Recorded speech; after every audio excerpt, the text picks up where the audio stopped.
Clara Whitmore's knees buckled against cracked desert clay, her silk dress torn to rags, her lips split and bleeding.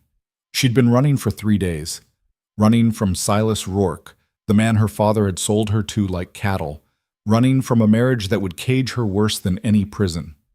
Behind her, dust rose on the horizon. Rourke's men. She crawled toward the broken well, knowing she wouldn't rise again. Then shadow fell across her face, and rough hands caught her before she hit the ground. "Don't fight," a low voice said. "I've got you." If you're watching from anywhere in the world, drop your city in the comments below. I want to see how far Clara's story travels. Now let me tell you how a woman with nothing and a man the world had forgotten built something no one could burn down. The Arizona sun didn't forgive. It baked the alkali flats white, turned the scrub sage brittle, and made mirages dance across the empty miles like promises that would never keep. Clara Whitmore had learned that 3 days ago when she'd climbed out her bedroom window in the middle of the night, stolen her brother's canteen, and run. She hadn't made it far enough. Now she lay in the shade of Talon Gray's cabin wall, drifting in and out of fever dreams while he dripped water between her cracked lips, one careful spoonful at a time. She didn't know his name yet, didn't know anything except that she was still breathing, and that was either mercy or mistake. "Easy," he said when she tried to sit up. His voice was quiet, deliberate, like a man who'd learned not to waste words. "You've been out 2 days." Clara's throat felt like scorched leather. "Where?" "My land, about 15 miles south of Prescott." He moved back, giving her space, and she got her first clear look at him. He was Apache. Tall, lean, with black hair tied back and features carved sharp by wind and hardship. His clothes were work-worn, canvas pants, a faded shirt with the sleeves rolled up, boots that had seen 1,000 miles. But it was his eyes that stopped her, dark, watchful, and carrying a weight she recognized because she'd seen it in her own mirror back when mirrors mattered. The weight of someone who'd lost things that couldn't be replaced. "You shouldn't have helped me," Clara whispered. "Probably not." He stood, crossing to a rough-built table where a tin cup and water bucket waited. "But I don't make a habit of letting people die on my property." Draws attention. Despite everything, the pain, the fear, the bone-deep exhaustion, Clara almost smiled. "Practical." "Has to be." He brought her the cup. "Can you tell me your name?" She hesitated. Names were dangerous now. Names could be traced. But this man had saved her life, and lying to him felt wrong in a way she couldn't quite explain. "Clara Whitmore." "What?" Something flickered across his expression. Recognition, maybe? Or just the acknowledgement that she'd given him truth when she could have chosen otherwise. "Talon Gray." "Thank you, Mr. Gray." "Just Talon." He settled into a chair he'd built from cottonwood, watching her with that same careful stillness. "You want to tell me why you were dying in the desert in a torn-up dress that probably cost more than this whole cabin?" Clara's fingers found the ruined silk, once emerald green, now shredded and sun-faded to the color of old sage. Her mother had ordered it from San Francisco. That felt like another lifetime. "I was running." "Figured that much. Question is from what?" She met his eyes then, and saw no judgment there, just patience. Just a man who understood that some stories took time to tell. "From a marriage," she said finally. "My father arranged it. Silas Rourke. He owns half the rangeland between here and Tucson. Thousands of acres, hundreds of cattle, more money than most people see in 10 lifetimes. Her voice went flat. "He's 53 years old, twice widowed, and he wanted a young wife to show off at territorial functions. My father needed capital for his silver mine. So they made a deal." Talon's jaw tightened almost imperceptibly. "You disagreed."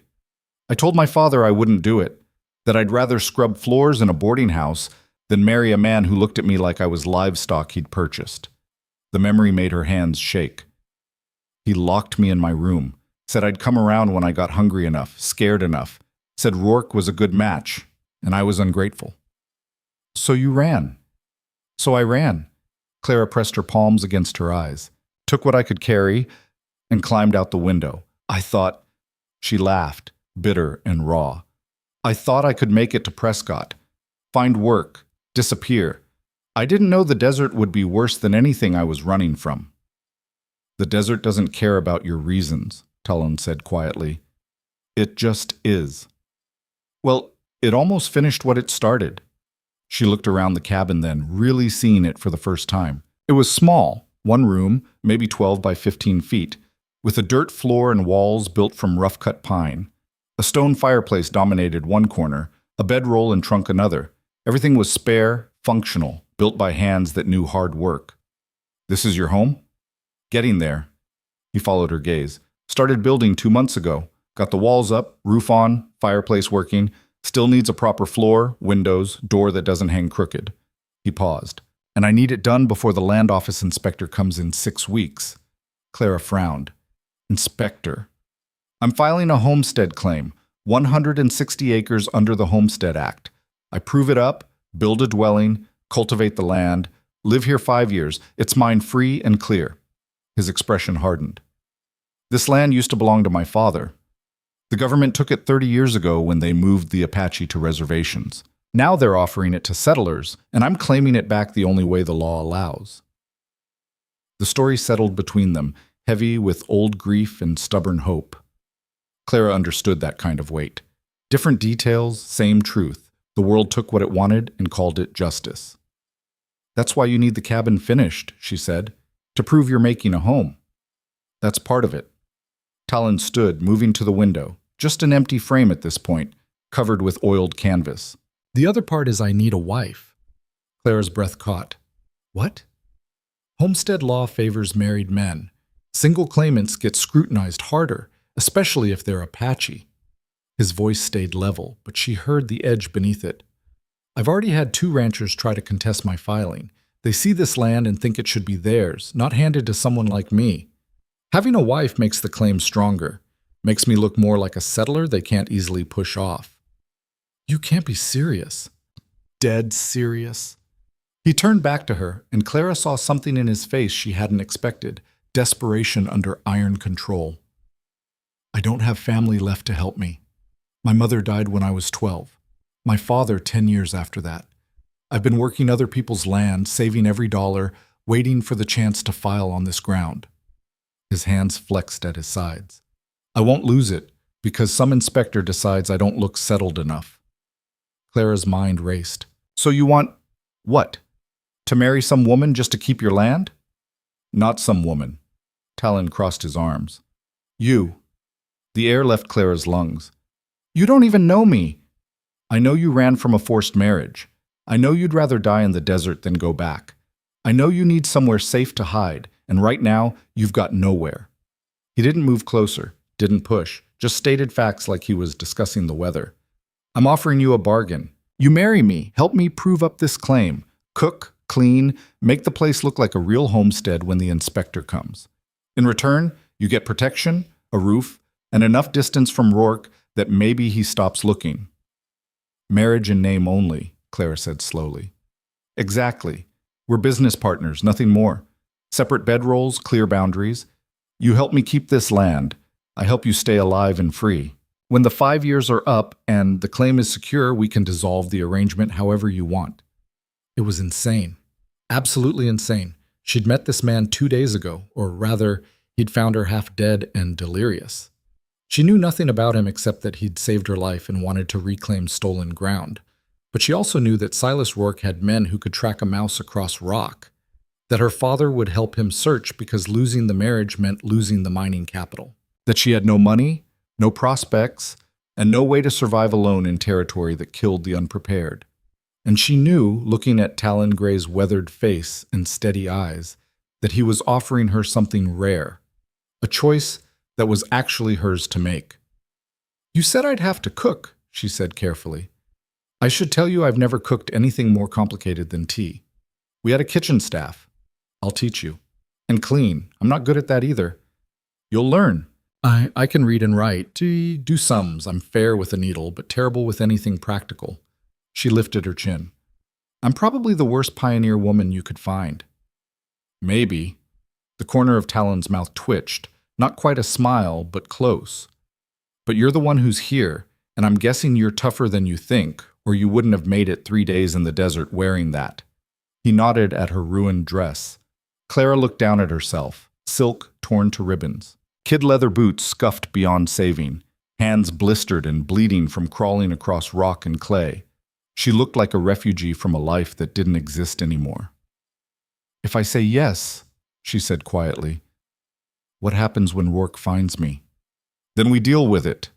Talon's voice went hard as flint. "Together." The weight of that single word settled over Clara like a blanket. Together. Not you deal with it, not I'll handle it. Together. She'd never had that before. Her whole life had been arrangements made for her, decisions handed down, paths chosen by people who saw her as property or burden. Her father had sold her to Rourke without asking what she wanted. Her mother had cried but hadn't fought for her. Her brothers had shrugged and said it was just how things were done. No one had ever said together. Clara took a shaky breath. "I have conditions." "All right. I sleep on my own side of the room. You don't touch me unless I say it's all right." "Agreed.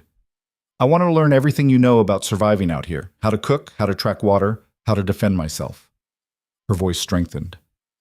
"I won't be helpless again." "Fair enough. And when this is over, when the land is yours and I'm safe, I want the freedom to leave if I choose. No argument, no guilt." Talon nodded slowly. "You have my word." Clara held out her hand, the gesture absurdly formal given that she was still lying on a bedroll in a half-built cabin wearing rags. "Then we have an agreement, Mr. Gray." He took her hand carefully, his palm rough with calluses, his grip steady. "Talon," he corrected. "We're partners now." "Partners," Clara repeated. The word felt strange in her mouth, but not bad. Not bad at all. They were married 3 days later by a circuit preacher who happened through on his way to Prescott. Talon paid him $2 and a haunch of venison. The man asked no questions beyond the required vows, though his eyebrows rose when he saw Clara's bruised feet and the determined set of her jaw. "Do you take this woman," he intoned, "to be your lawfully wedded wife?" "I do," Talon said. "And do you take this man—" "I do," Clara interrupted. She wasn't going to give the desert or fate or her father another chance to interfere. The preacher blinked. "Well, then by the power vested in me by the territory of Arizona, I pronounce you man and wife." He closed his Bible. "You may kiss—" "Thank you for your time," Talon said quickly, pressing the money into the man's hand. "We appreciate you coming out this far." The preacher took the hint and left, riding north with a backward glance that suggested he had thoughts about the whole arrangement but knew better than to voice them. When the dust of his departure settled, Clara looked down at her left hand. No ring. She hadn't expected one. This wasn't that kind of marriage, but her finger felt strangely bare anyway. "I'll get you one, Pas," Talon said, following her gaze. "When I go to town for supplies next month. Nothing fancy, but something that looks right." "You don't have to—" "I do." His tone left no room for argument. "People look at hands. A wife should have a ring, even if it's just for show." Clara nodded, something tightening in her chest. He thought of details she hadn't even considered. "Thank you." "Come on." Talon gestured toward the cabin. "I'll show you how the stove works. If we're going to convince an inspector this is a real home, you'll need to know how to cook something edible." The stove, it turned out, was a cantankerous iron beast that smoked when the wind blew wrong and required careful attention to keep from either dying out or overheating. Talon walked her through building a fire, adjusting the flue, judging temperature by feel. "Too hot, and you burn everything," he explained, holding his hand above the surface. "Too cool, and nothing cooks through. You want it steady." Clara mimicked his gesture, trying to sense the heat. "How do you know when it's right?" "Practice. And mistakes." He pulled out a bowl of cornmeal, some water, salt. "We'll start simple. Cornbread. Mix these together until it's thick but pourable. Not too wet, not too dry." "That's not very specific." "Cooking isn't specific, it's feel." He demonstrated, his strong hands working the mixture with practiced efficiency. "You'll get it wrong a dozen times before you get it right. That's fine, nobody's born knowing this." Clara tried to copy his movements, but her mixture came out lumpy and too stiff. Talon added more water without comment, then guided her hands to work it smoother. "Like this," he said quietly. "Steady circles. Let the meal absorb the water." His hands were warm over hers, calloused and careful. Clara felt heat rise in her face that had nothing to do with the stove. "I've got it," she said, pulling back slightly. Talon stepped away immediately, giving her space. "Good. Pour it in the pan, the cast iron one on the shelf, and set it in the oven. Should take about 20 minutes. The cornbread came out lopsided and slightly scorched on one side, but edible. Talon ate his portion without complaint, and Clara found herself oddly proud of the accomplishment. It wasn't much, but it was hers. Over the next 2 weeks, they fell into a rhythm that surprised them both with its ease. Talon rose before dawn to work on the cabin, laying floorboards, cutting windows, building furniture from salvaged wood and whatever he could trade for in town. Clara learned to cook beans that didn't burn, biscuits that didn't come out like rocks, coffee strong enough to wake the dead. She also learned that Talon was a man of few words but deep patience. When she struggled with the water pump, he showed her the right angle and pressure. When she couldn't figure out how to bank the fire for overnight, he demonstrated twice without frustration. When she asked why he checked the horizon every morning and evening, he answered simply, "Habit. You always watch for what's coming." Clara started watching too. They spoke little during the day. Talon was often outside working, and Clara was still learning the 100 small tasks that kept a frontier household running. But in the evenings, after supper, they sat by the fire and the silence between them grew comfortable. "Tell me about this land," Clara said one night, mending one of Talon's shirts by firelight. "Why it matters so much." Talon stared into the flames for a long moment. "My father was born here. His father before him. This was Apache land going back generations. We didn't own it the way white people think of ownership, but we lived here, hunted here, raised families here." His jaw tightened. "Then the army came. Rounded people up, moved them to San Carlos. My father refused to go at first, hid in the mountains with my mother and me, but eventually they found us, gave him a choice, relocate or watch us die." Clara's needle stilled. "What did he choose?" "San Carlos.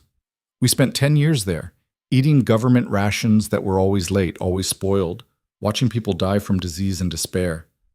Talon's voice stayed level, but pain bled through anyway. "My mother got sick when I was 12. Pneumonia. She died because we had no medicine and the Indian agent didn't care enough to send for a doctor." "I'm sorry," Clara whispered. "My father brought me back here after that. He'd saved enough working for ranchers to buy a small piece of land near where we used to live. Couldn't get the original ground, but close enough. We built a cabin, ran a few cattle. It wasn't much, but it was ours." Talon's hands curled into fists. "Then the bank decided his deed wasn't valid because of some technicality with Apache land rights. They foreclosed, burned the cabin. My father fought them, but the law was on their side." "What happened to him?" "He died 5 years ago. Heart gave out while we were working on another man's ranch." Talon looked at her then, his eyes blazing with banked fire. "He never got his land back. But I will. The homestead law doesn't care what blood I am as long as I follow the rules. So I'm following them, and I'm not leaving." Clara set down her mending, understanding now why this mattered so much, why he'd risk everything on a legal technicality and a marriage of convenience. This wasn't just about land, it was about justice, about reclaiming what had been stolen, about proving that he had as much right to exist here as anyone. "I'll help you," she said fiercely. "Whatever you need. I'll make sure that inspector sees a real home." Something shifted in Talon's expression. Surprise, maybe, or gratitude he didn't quite know how to voice. "You don't owe me that." "Yes, I do. You saved my life." Clara picked up the shirt again, her stitches small and precise. "Besides, we made a bargain. Partners, remember?"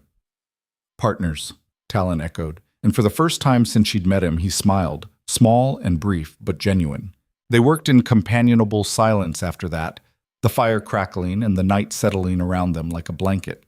Outside, coyotes called across the flats and the wind whispered through the sage. Inside, two people who'd started as strangers built something that looked almost like trust. Tom. Clara woke one morning to find Talon standing rigid at the window, his whole body coiled tight with tension. "What's wrong?" she asked, sitting up quickly. "Riders, 3 of them, coming from the north." His voice was flat, controlled. "Do you recognize the horses?" Clara scrambled to the window, her heart hammering. In the distance, three shapes moved across the pale morning landscape, still too far to identify, but coming steadily closer. Then she saw the lead horse, a big bay gelding with white socks, and her blood went cold. "That's Rourke's horse," she breathed. "The bay. I'd know it anywhere." Talon's jaw clenched. "Are you sure?" "Absolutely." Clara backed away from the window, panic rising. "He's found me. He's—" "Hey!"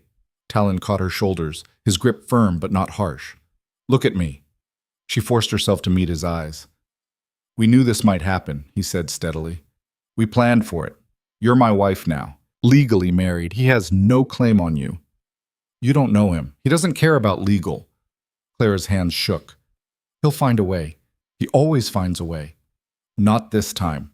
Talon released her, crossing to a trunk in the corner. He pulled out a rifle. Well-maintained, deadly serious. "You stay inside. Don't speak unless I say it's all right. And if this goes bad—" He met her eyes. "There's a knife in the drawer by the stove. You know how to use it?" "I've never—" "Then you'll learn fast if you have to." He moved to the door, then paused. "Clara, I meant what I said. We're partners. I'm not letting him take you."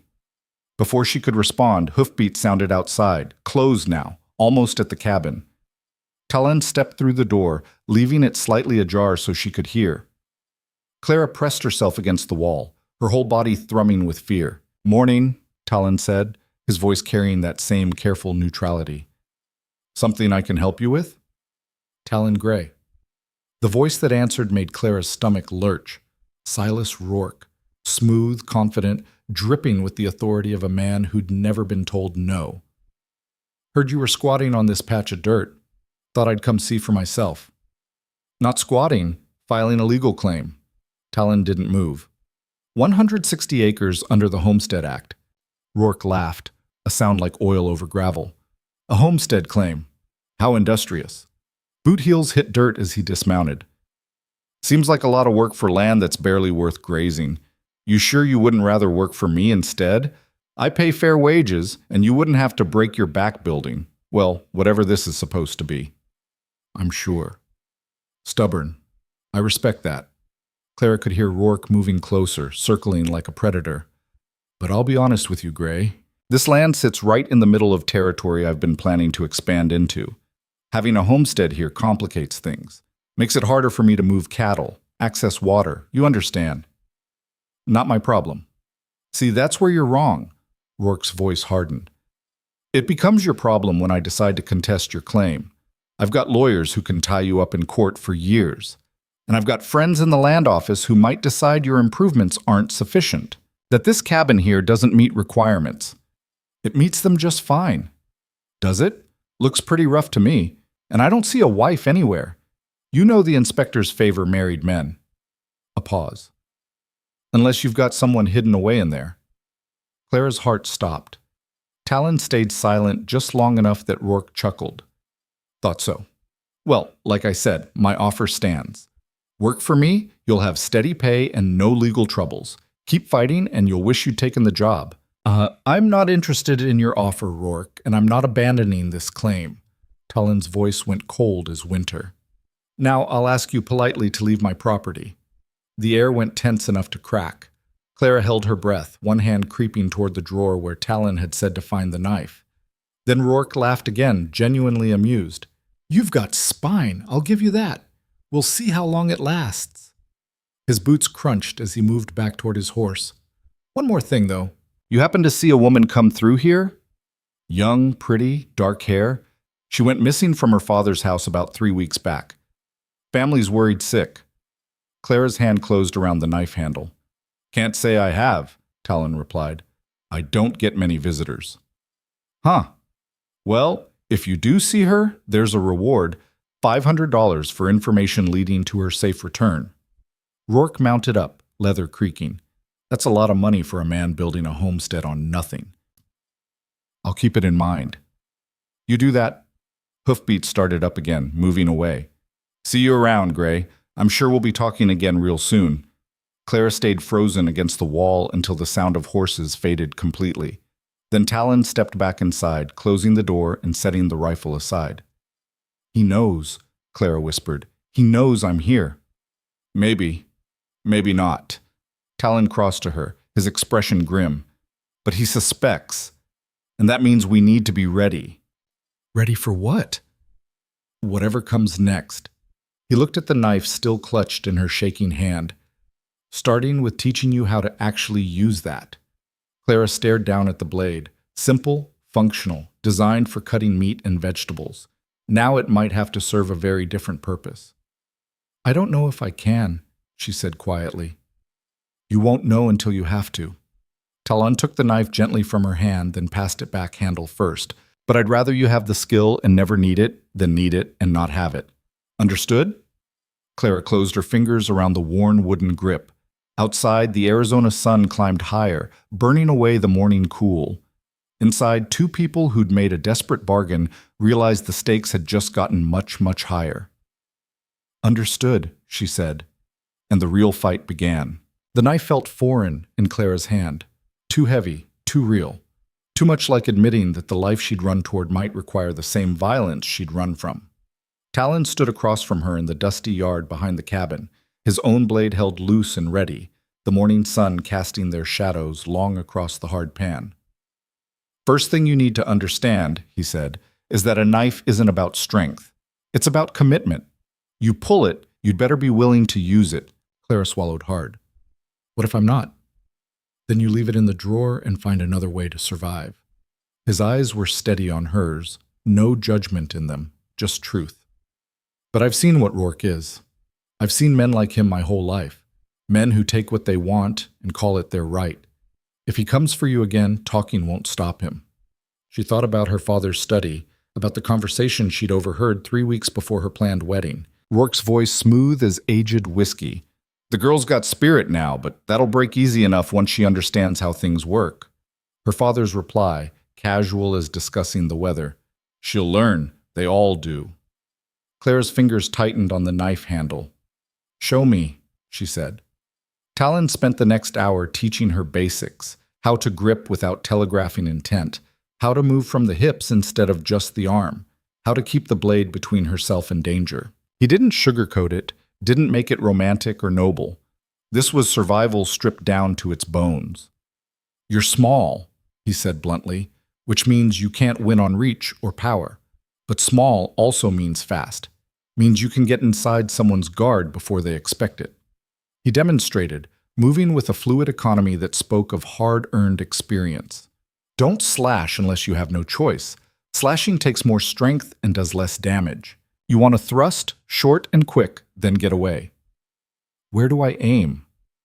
Center mass if you can.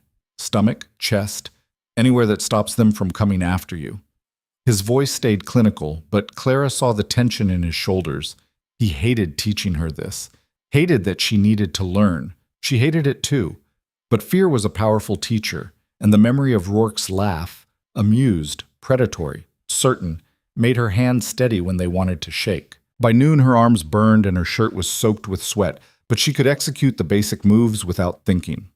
Muscle memory, Talon called it. The body learning what the mind couldn't afford to forget. Enough for today, he said finally, sheathing his own blade. You did well. Clara looked down at the knife in her hand, at the calluses already forming on her palm. 3 weeks ago, she'd been wearing silk gloves to protect her skin. Now she was learning how to kill. I never thought my life would come to this, she said quietly. Most people don't. Talon wiped his forehead with his sleeve. But we don't always get to choose what we need to survive. They walked back to the cabin in silence. Clara cleaned the knife carefully before returning it to the drawer, then set about making lunch, beans and cornbread again, but she was getting better at it. The bread came out golden this time, only slightly lopsided. Talon ate quickly, then pushed back from the table. I need to finish framing the north wall before the lumber warps in this heat. You'll be all right here? Clara nodded. I was going to work on those curtains, try to make this place look more like a home. Something flickered across his face. Surprise, maybe, or appreciation. That'd be good. The inspector will notice details like that. After he left, Clara pulled out the fabric she'd salvaged from her ruined dresses. The silk was beyond saving, but there was enough cotton from her petticoats to make simple window coverings. She sat in the chair by the fireplace, needle and thread in hand, and tried not to think about the knife in the drawer or the riders who might come back. But her hands remembered the weight of the blade even as they pushed needle through cloth. Her body remembered the movements Talon had drilled into her. And some part of her, the part that had climbed out a second-story window rather than accept the cage her father built, knew she'd use that knowledge if she had to. The afternoon passed in the rhythm of stitching and the sound of Talon's hammer outside. Clara found herself listening for him without meaning to, the steady percussion of his work somehow reassuring in its constancy. When the light started to fade, she hung the first finished curtain over the eastern window and stepped back to judge the effect. It wasn't much. Plain white cotton, slightly uneven at the hem, but it transformed the space from rough camp to something that might actually be called a home. "Looks good," Clara startled. She hadn't heard Talon come in. "You think so?" She smoothed the fabric self-consciously. "I know it's not fancy, but it's exactly what we need." He crossed to the window, studying her work with genuine appreciation. "Makes the place feel lived in, real." "That's the point, isn't it?" Clara gathered her sewing supplies. "To make this look like a real marriage, a real homestead, not just two people playing house to fool the government." Talon was quiet for a moment. "Is that what you think we're doing? Playing house? Aren't we?" He turned to face her, his expression hard to read in the dimming light. "I don't know anymore. A month ago, yes. It was just a transaction. But now," he gestured around the cabin, "you cook my meals, mend my clothes, learn to defend yourself because you're worried about what happens if Rourke comes back. That's not playing, Clara. That's partnership." The word hung between them, weighted with meaning neither of them quite knew how to unpack. Clara set down the sewing basket, her hands suddenly restless. "I suppose it is," she said carefully, "though I'm not sure I'm holding up my end very well. You've built half a house. I've made curtains and edible cornbread. You've made this a place worth defending." Talon's voice went rough. "Before you came, this was just lumber and land, something I was fighting for because it used to belong to my father. But now, when I work, I'm building for someone else too. For you. And that matters more than you know." Claire's throat tightened. "Talon, I'm not asking for anything," he said quickly. "I know our arrangement. I'm just saying that having you here changed things, made them better. And I wanted you to know that." He left then, heading outside to wash up at the pump before supper. Clara stood alone in the cabin with her heart doing complicated things in her chest and the smell of cornbread drifting from the stove. This was supposed to be simple, a business arrangement with clear terms and cleaner boundaries. But somewhere between knife lessons and curtain making, between shared meals and quiet evenings by the fire, those boundaries had started to blur. And Clara wasn't sure if that terrified her or gave her hope. They ate supper in their usual companionable silence, but the air felt different now, charged with things unsaid. Afterward, Clara washed the dishes while Talon checked the rifle and made sure the door was properly barred. New habits, born from Rourke's visit, and the knowledge that safety was never guaranteed. "Tell me about your family," Clara said suddenly, drying the last plate. "Not the hard parts, the good parts." Talon looked up from checking the rifle's action. "Why?" "Because I told you about mine, and all you got was the terrible parts. But there must have been good too. There always is." He set the rifle aside, considering. "My mother used to sing, Apache songs her mother taught her. I didn't understand all the words, but the melodies..." He paused, searching for the right description. "They sounded like the land, like wind through canyon rocks and water over stone. She'd sing while she worked, and my father would stop whatever he was doing just to listen." "What happened to her voice after you moved to San Carlos?" "It got quieter. Then it stopped." His jaw tightened. "The reservation killed things in people. Not just bodies, spirits too." Clara crossed to sit beside him. "But your father got some of it back when he brought you home." "Some. Not all." Talon stared into the fire. "He used to say that land remembers its people, that the ground knows who belongs to it. I thought that was just something old men believed. But standing here, building on this dirt..." He shook his head. "Maybe he was right. Maybe the land does remember." "Then it remembers you," Clara said softly. "And it knows you came back." They sat together as the fire burned down to coals and the night settled around them. Outside, something howled, coyote or wolf, impossible to tell. The sound was lonely and wild, and somehow perfect for this place where survival required both strength and surrender. Eventually, they prepared for sleep, Clara behind the curtain she'd rigged to divide the cabin and give them each privacy. She changed into the simple cotton nightgown she'd made from spare fabric, then settled onto her bedroll with her back to the cloth partition. "Clara?" Talon's voice came from the other side of the curtain. "Yes?" "Thank you. For the curtains, for staying, for all of it." She closed her eyes, something warm spreading through her chest. "You're welcome."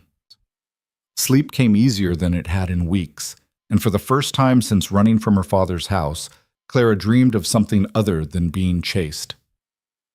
The next 2 weeks fell into a pattern that felt almost normal. Talon worked on the cabin from dawn until the heat became unbearable, then spent the worst hours of the afternoon teaching Clara practical skills: tracking, fire building, reading weather signs in the sky.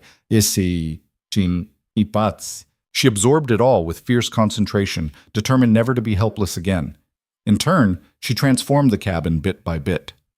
More curtains appeared. A braided rag rug covered part of the dirt floor.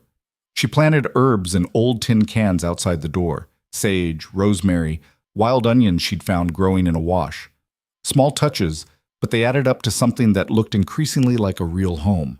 Talon noticed everything. The way she organized the cooking supplies so they were easier to reach. The wildflowers she occasionally put in a chipped cup on the table. The fact that she'd started humming while she worked, not quite singing, but close. "You're happy," he observed one evening, watching her knead bread dough. Clara looked up, startled. "I suppose I am. Is that strange?" "After everything you've been through, yes." But he was smiling slightly. "Though I'm not complaining."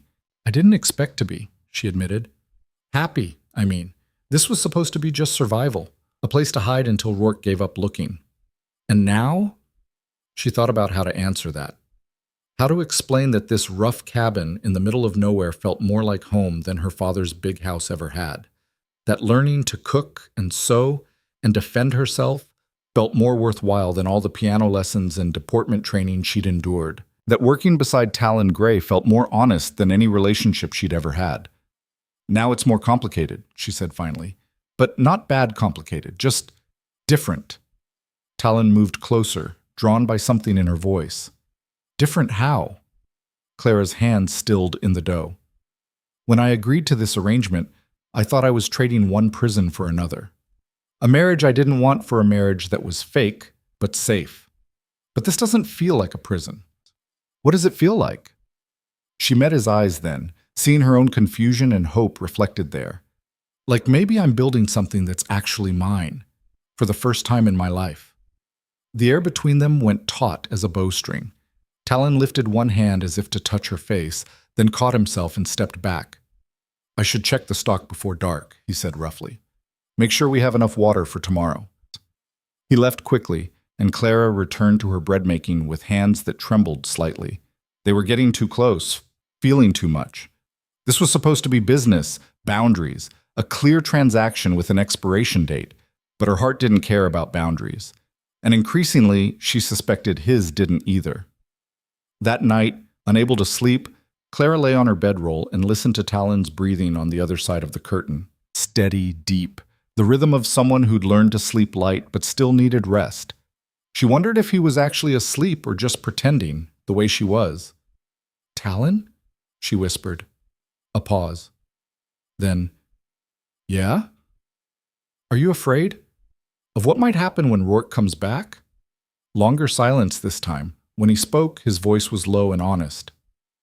"Every day. But not of him specifically." "Then what?" "A failing. Of losing this land after coming so close. Of not being strong enough or smart enough or lucky enough to keep what's mine." He shifted on his bedroll. "Of letting you down." Clara's breath caught. "You couldn't." "I could. If I'm not careful.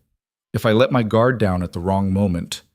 The curtain rustled slightly, as if he'd turned toward her side. "You trusted me with your life, Clara. That's not something I take lightly." "I know." She pressed her palm flat against the canvas floor, imagining his hand on the other side of the curtain, maybe doing the same. I trust you more than I've ever trusted anyone. That scares me too. Why? Because I'm starting to care more about keeping you safe than keeping the land. And that was never part of the plan. Clara's heart hammered against her ribs. This was dangerous territory, the kind of honest admission that changed everything. But she'd been running from danger for weeks now, and she was tired of being afraid of the wrong things. The plan's already changed, she said softly. We both know that. The question is what we're going to do about it.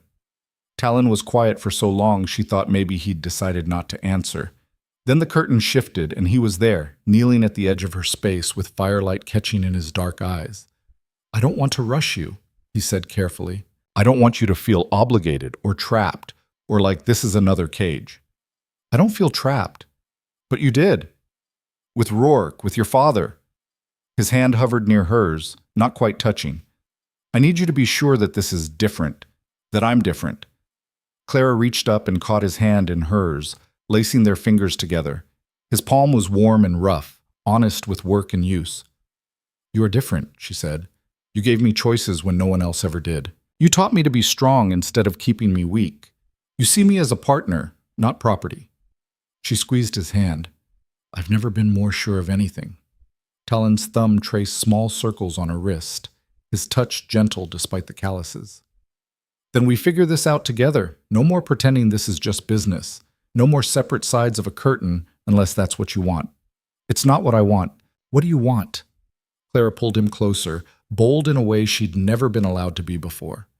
I want to build something real with you, not just for the inspector, not just to keep the land, but because being here with you is the first time I've felt like I matter, like I'm more than just something to be traded or used. He cupped her face in both hands then, his expression fierce and tender at once. You matter, Clara. You've always mattered. Not because you're useful or convenient or part of a plan, because you're you. When he kissed her, it felt like coming home and leaping off a cliff at the same time, terrifying and right and utterly inevitable. Clara kissed him back with all the pent-up longing and hope she'd been trying to ignore, and Talon held her like she was something precious he'd been afraid to break. They pulled apart eventually, breathless and slightly dazed. This complicates things, Talon said, though he didn't move away. Everything's already complicated. Clara smiled against his shoulder. Might as well be complicated together. He laughed then, a real laugh, rare and wonderful, and pulled her close. They stayed like that for a long time, wrapped around each other while the fire died down and the desert night sang its lonely song outside. When they finally settled to sleep, it was on the same bedroll with the curtain pushed aside. Talon's arm was warm around Clara's waist, his breath steady against her hair. And for the first time since this whole arrangement started, neither of them was pretending anything. The next morning brought a visitor that wasn't Rourke, but might have been just as dangerous. Clara was hanging laundry when she saw the dust cloud approaching, single rider this time, moving at an easy pace. She called for Talon, who came around from behind the cabin with hammer still in hand. Expecting anyone? He asked. No. They waited together as the rider resolved into a wiry man of about 50, wearing a badge on his vest and sitting his horse like someone who'd spent most of his life in the saddle. He reined up 20 feet from the cabin, taking in the scene with sharp, assessing eyes. Morning, he called. I'm Sheriff Tom Hendricks out of Prescott, looking for Talon Gray. You found him. Talon set down the hammer but kept himself between the sheriff and Clara. Something I can help you with? Hendricks dismounted, moving slow and deliberate. Got a few questions, if you don't mind. Nothing official necessarily, just clearing up some confusion. What kind of confusion? The kind that involves a young woman named Clara Whitmore, who went missing from her father's house about a month back. The sheriff's gaze shifted to Clara. And a homestead claim that recently added a wife to its filing. Clara's stomach dropped, but Talon's voice stayed steady. My wife's name is Clara Gray. We were married 4 weeks ago by a circuit preacher named Reverend Walsh. That's so. Hendricks pulled a small notebook from his pocket. You mind if I speak with her, just to confirm? I mind if you do it without me present.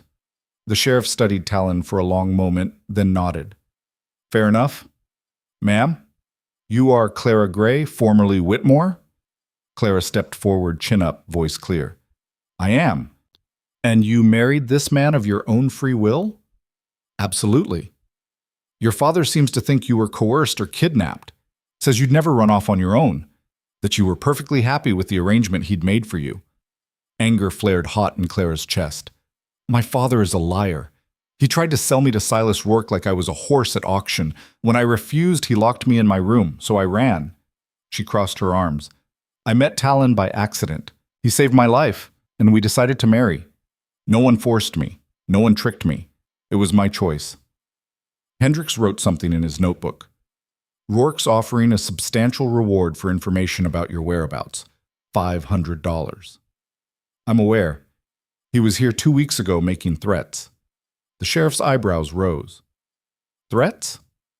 He told Talon to abandon the homestead claim or face legal troubles. Clara's voice went hard. He's not looking for me out of concern, Sheriff. He's looking for me because he thinks I'm his property, but I'm not. I'm a married woman with a legal claim to this land alongside my husband. Hendricks looked between them, his expression unreadable. Finally, he closed the notebook and tucked it away. Well, Mrs. Gray, legally speaking, you're an adult who made your own choice. Your father can't force you to come home, and Rourke has no claim on you. He settled his hat more firmly. But I'll tell you straight, Rourke's a powerful man with powerful friends. If he's set on making trouble for you, he'll find a way. Let him try, Talon said quietly. The sheriff studied him with something that might have been respect. You know what you're up against? Better than most. Then I'll wish you luck. You'll need it. Hendricks mounted up, gathering his reins. One more thing. The land office inspector will be through in about 4 weeks. Make sure everything's in order. Rourke's already filed a formal objection to your claim. Says the improvements aren't sufficient and you're not running a legitimate homestead. We'll be ready, Clara said firmly. Hendricks nodded and rode off, leaving them standing in the yard with the weight of his warning settling around their shoulders. 4 weeks, Talon said once the sheriff was out of sight. That's not much time. Then we'd better get to work. They did.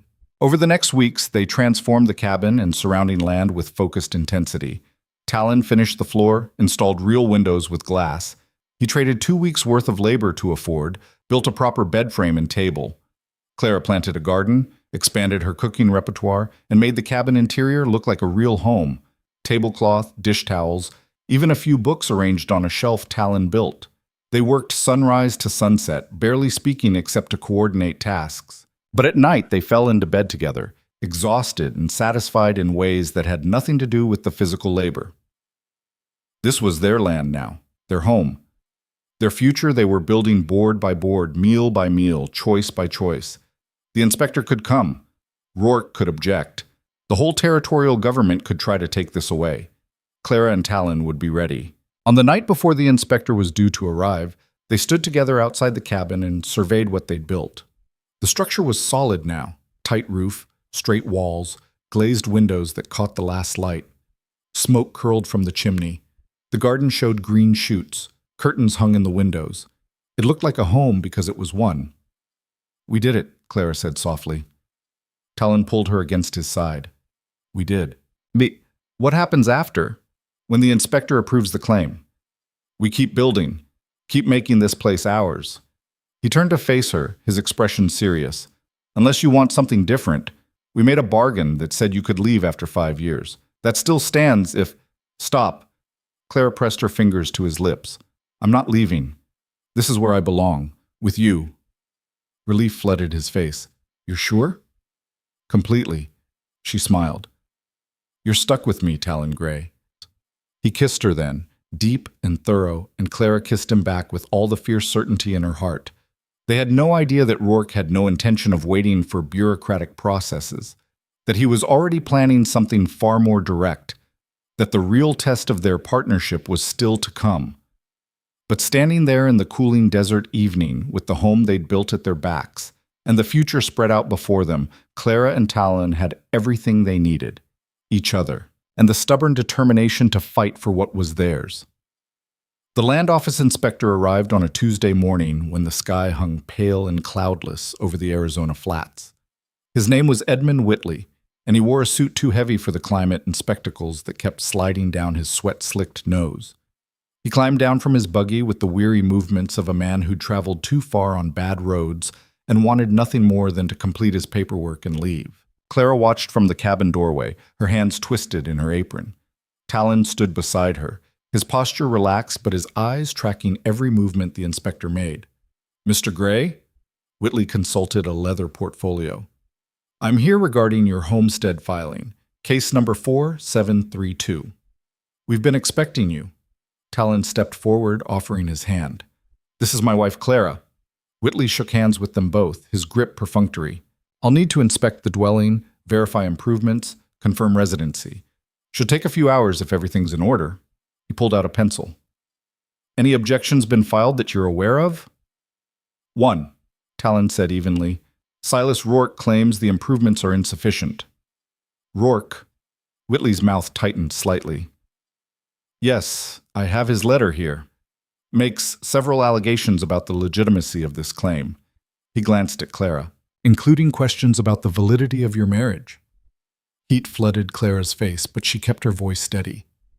"Our marriage is completely legal. We were wed by Reverend Walsh 4 weeks ago. He can verify if you need confirmation." "I may need to speak with him, yes." Whitley moved toward the cabin. "May I?" They showed him through the house they'd built, the solid floor, the glazed windows, the stone fireplace that drew properly, the bed and table and shelves. Clara had baked fresh bread that morning, and the smell filled the space with warmth. Curtains hung at every window. Dishes were stacked neatly on the sideboard. A quilt Clara had pieced together from fabric scraps covered the bed. Whitley made notes, his expression giving nothing away. He measured the dimensions, checked the door frames square, tested the floorboards for stability. He examined the garden outside, the well, the small barn Talon had started building for livestock they didn't yet own. "How many acres have you cultivated?" he asked. 5 so far, Talon replied. "Beans, corn, squash. The soil's alkali but workable if you amend it right." "Water source?" "Well, here, plus a spring about a quarter-mile north. Runs year-round." Whitley wrote more notes. "And you're supporting yourselves how?" "I work odd jobs in Prescott when needed," Talon said. "Carpentry, ranch work. Clara manages the household and garden. We're building towards self-sufficiency." The inspector turned to Clara. "Mrs. Gray, how long have you resided at this location?" "Since shortly before our marriage, about 5 weeks total." "And you came here from where?" Clara's pulse quickened, but she'd prepared for this question. "From my father's house in Phoenix. I met Talon when I was traveling north. We married shortly after." "Rather sudden, wasn't it?" "When you meet the right person, timing doesn't matter much." She met Whitley's gaze without flinching. "This is my home now, the only one I want." Something shifted in the inspector's expression, not quite approval, but perhaps a slight thawing. He made a final notation, then closed his portfolio. "Everything appears to be in order," he said. "The improvements meet minimum requirements for a homestead claim. The dwelling is habitable, you're clearly in residence, and the cultivation shows good faith effort." He tucked the pencil away. "However, given Mr. Rourke's objection, I'll need to file a complete report with the territorial office. Final approval will take another few weeks." "But you're recommending approval?" Talon's voice stayed carefully neutral. "I am. Though I should warn you that Rourke has considerable influence. If he decides to push this through legal channels, you could be facing a protracted dispute." "We'll deal with it, if it comes." Talon offered his hand again. "Thank you for being fair." Whitley shook it, then nodded to Clara. "Ma'am, you've built a good home here. I hope you get to keep it." They watched him drive away, dust rising behind his buggy until he disappeared over the rise toward Prescott. When he was finally out of sight, Clara let out the breath she'd been holding. "He's going to approve it," she said, disbelief and hope tangled in her voice. "He is." Talon pulled her into his arms, his relief palpable. "We did it, Clara. We actually did it." They stood there in the morning sun, holding each other and feeling the weight of the past weeks lift slightly. The land was theirs.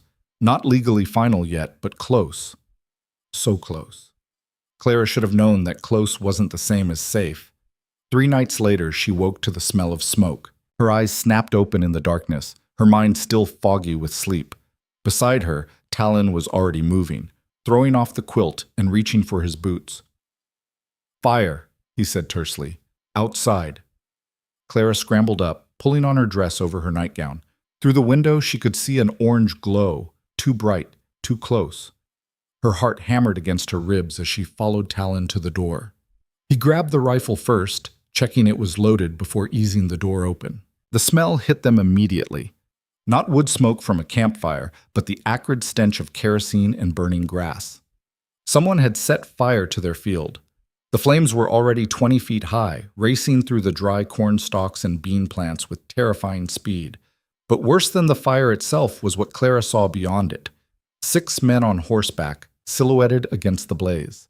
And in front of them, sitting easy in his saddle like a man who owned the night, was Silas Rourke.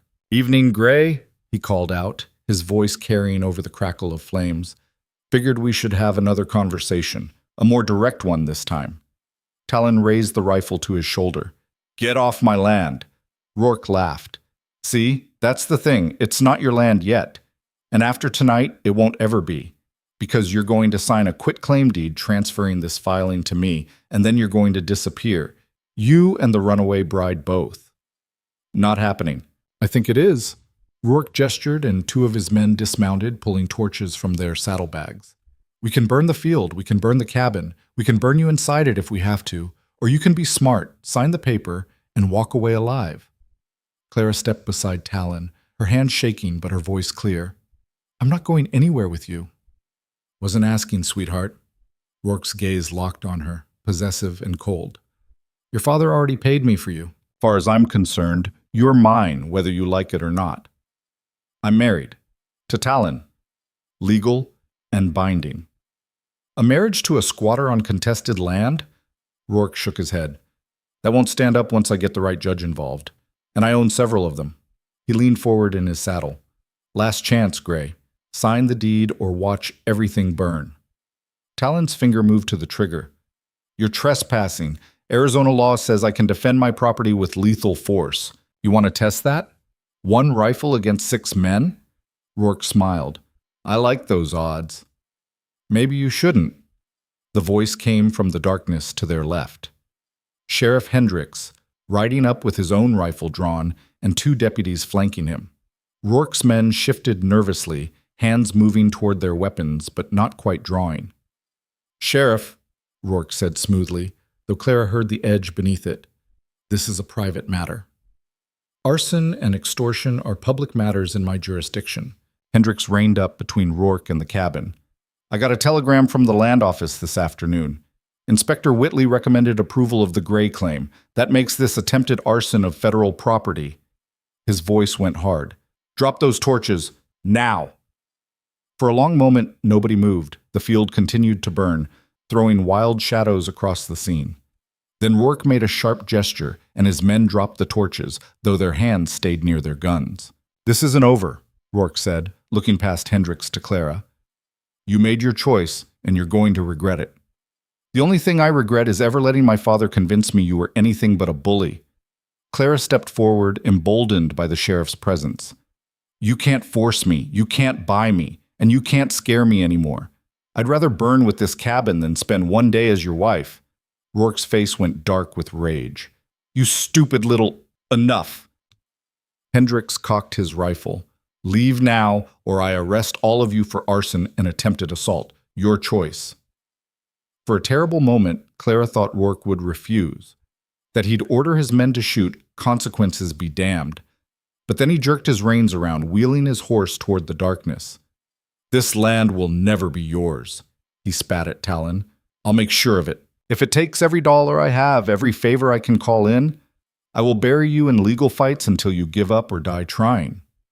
"Then I'll die trying," Talon said quietly, "because I'm not leaving." Rourke rode off, his men following, but his parting words hung in the air like poison, and Clara knew with cold certainty that he meant every syllable. Hendricks dismounted, already organizing his deputies to help fight the fire.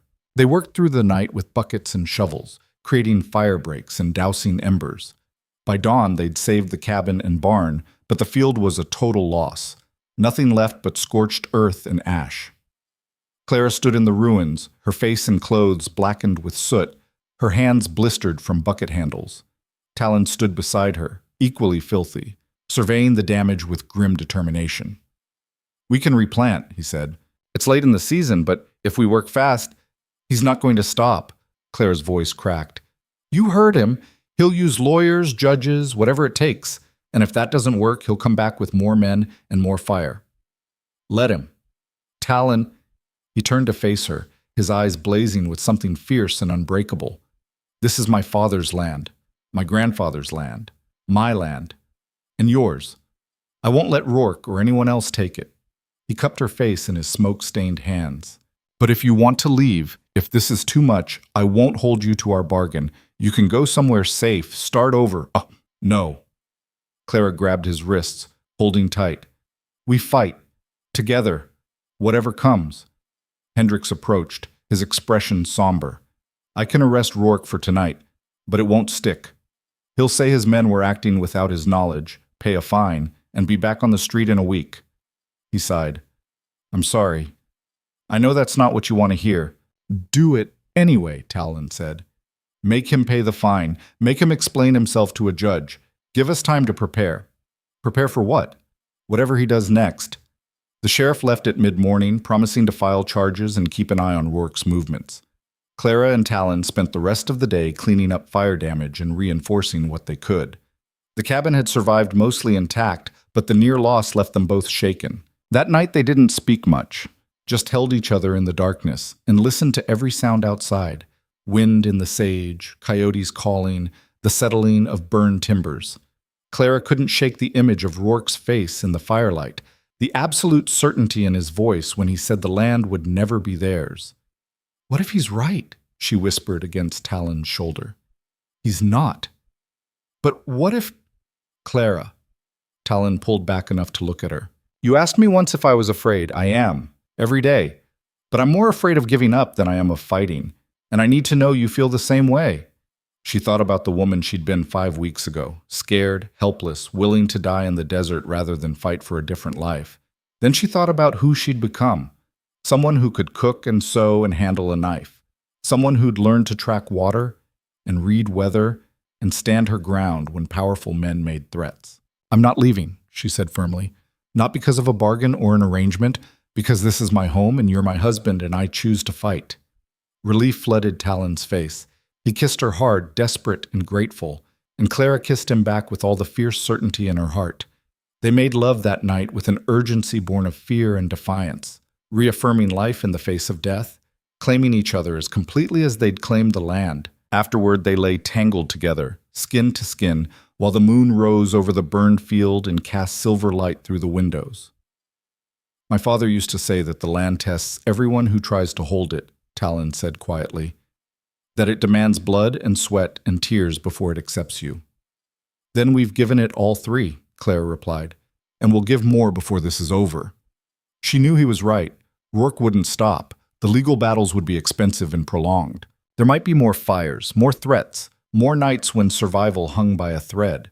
But lying there in Talon's arms, in the cabin they'd built with their own hands on land that remembered his ancestors, Clara felt something she'd never expected to feel again. Hope.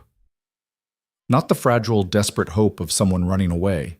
The solid, stubborn hope of someone who'd found something worth defending. 2 weeks passed in tense watchfulness. Talon never went anywhere without the rifle.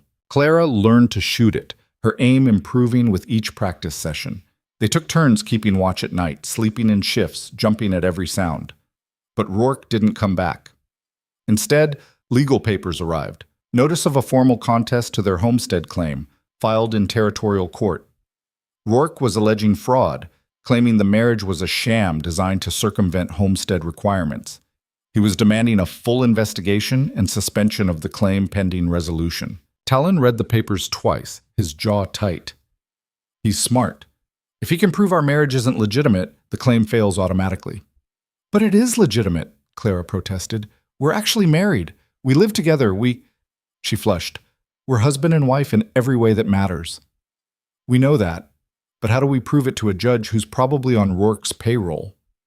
The question hung between them, heavy with implications. Their marriage had started as convenience, become partnership, transformed into something real. But could they convince a court of that when Rourke had money and influence, and the truth was complicated? "We tell the truth," Clara said finally. "All of it. That we married for practical reasons, but it became real. That we built this home together and we're fighting for it together. That we choose each other every single day." Talon looked at her for a long moment, something powerful moving in his expression. "When did you get so brave?" "When I met someone who believed I could be." He pulled her close, and they stood together in the cabin they defended, on the land they refused to surrender, and made silent promises to each other that no court could invalidate and no amount of money could break. The hearing was set for 3 weeks away in Prescott. They used the time to gather evidence: the marriage certificate, statements from Reverend Walsh and Sheriff Hendricks, receipts for materials they'd purchased to improve the claim. Clara wrote a detailed account of everything that had happened, from her escape from her father's house to the night Rourke tried to burn them out. "They need to understand why this matters," she told Talon as she worked on the statement. "Not just the legal technicalities, the human story." On the morning they were supposed to leave for Prescott, Clara woke before dawn with a certainty that made her stomach clench. Something was wrong. She could feel it in her bones, the way Talon said you could feel weather changing before the clouds appeared. She was right. When they went outside to hitch the wagon, they found their horses gone. Not wandered off, but deliberately taken. The rope corral was cut clean through, the gate standing open, and nailed to the fence post was a note written in bold, aggressive script. "You won't make it to court. Give up while you still can." Talon stared at the note, his face carved from stone. "Rourke, can we walk? It's 20 miles, but not in time for the hearing. By the time we arrived, the judge would have already ruled in our favor by default for non-appearance." He crumpled the note in his fist. That's what he's counting on. Clara's mind raced. There has to be another way. Someone with horses we could borrow. Everyone close enough is either friendly with Rourke or too scared of him to help. Talon turned in a slow circle, scanning the horizon as if answers might appear in the empty landscape. "We're alone out here. That's the whole point. Then we don't go to the hearing." He looked at her sharply. "Clara." "We don't go to the hearing," she repeated, her voice growing stronger. "We make him come to us." "How?" Clara's gaze fell on the burned field, the scorched earth that was already showing tiny green shoots where seeds had survived underground, on the cabin with its glass windows and solid walls, on the life they'd built from nothing but determination and stubborn hope. "We send word to Hendricks. We tell him what happened, that Rourke sabotaged our ability to attend court. We request the hearing be moved here, to the land. Let the judge see what we've built. Let them see us here, in our home, defending what's ours." Talon's eyes widened. "That's not standard procedure." "I don't care about standard procedure. I care about winning." Clara grabbed his hands. "Rourke wants us on his ground, in his courthouse, surrounded by his people. But if we bring the fight here, to our land, we control the terms. We show them what this place means, what we've sacrificed for it." For a moment, Talon just stared at her. Then slowly, wonderingly, he smiled. "You're brilliant." "I'm desperate. There's a difference." "No." He kissed her fiercely. "You're brilliant." They sent word to Hendricks through a neighbor who lived 5 miles west, a grizzled prospector named Jim Crawford, who owed Talon a favor and wasn't afraid of Rourke's reach.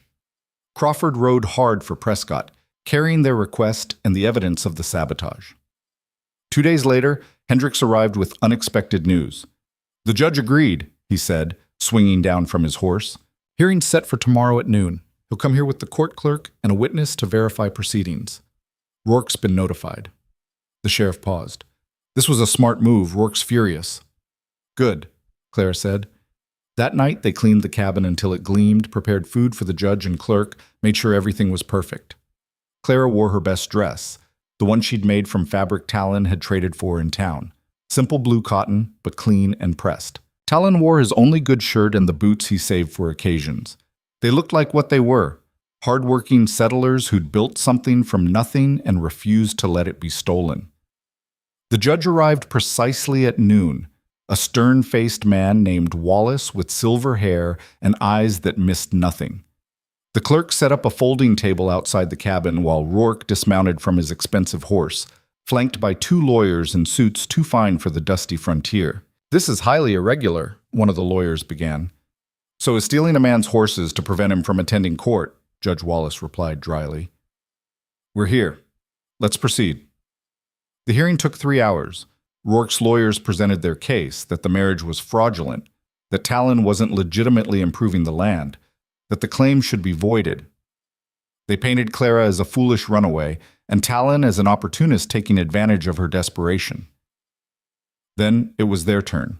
Talon spoke first, his voice steady as he described his family's history with the land, his years of saving and planning, his methodical approach to proving up the claim. He showed the receipts, the photographs Crawford had taken of the improvements, the testimony from Inspector Whitley. Then Clara stood, holding the statement she'd written, and told the truth. She told them about running from a forced marriage, about being found half dead in the desert, about the bargain she and Talon had made. She told them how that bargain had become partnership, and partnership had become love. She described learning to cook and shoot and survive, described the nights they'd worked by lantern light to make the cabin a home, described standing together when Rourke's men came with fire and threats. This marriage started as convenience, she said, looking directly at Judge Wallace. I won't lie about that, but it became real long before anyone questioned it. We choose each other every single day. We work for this land together. We defend it together. And we'll keep doing that no matter how many lawyers or legal challenges or burned fields Silas Rourke throws at us.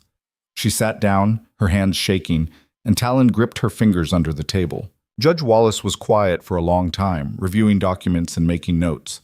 Finally, he looked up. Mr. Rourke, I've read your objections and heard your lawyer's arguments. They're not without merit from a strictly technical standpoint. Rourke smiled, confident. However, Wallace continued, I've also seen the evidence of substantial improvements to this claim, verified testimony of a legitimate marriage, and clear evidence that you've engaged in criminal harassment, including arson and theft, in attempting to force these claimants off their land. Rourke's smile vanished.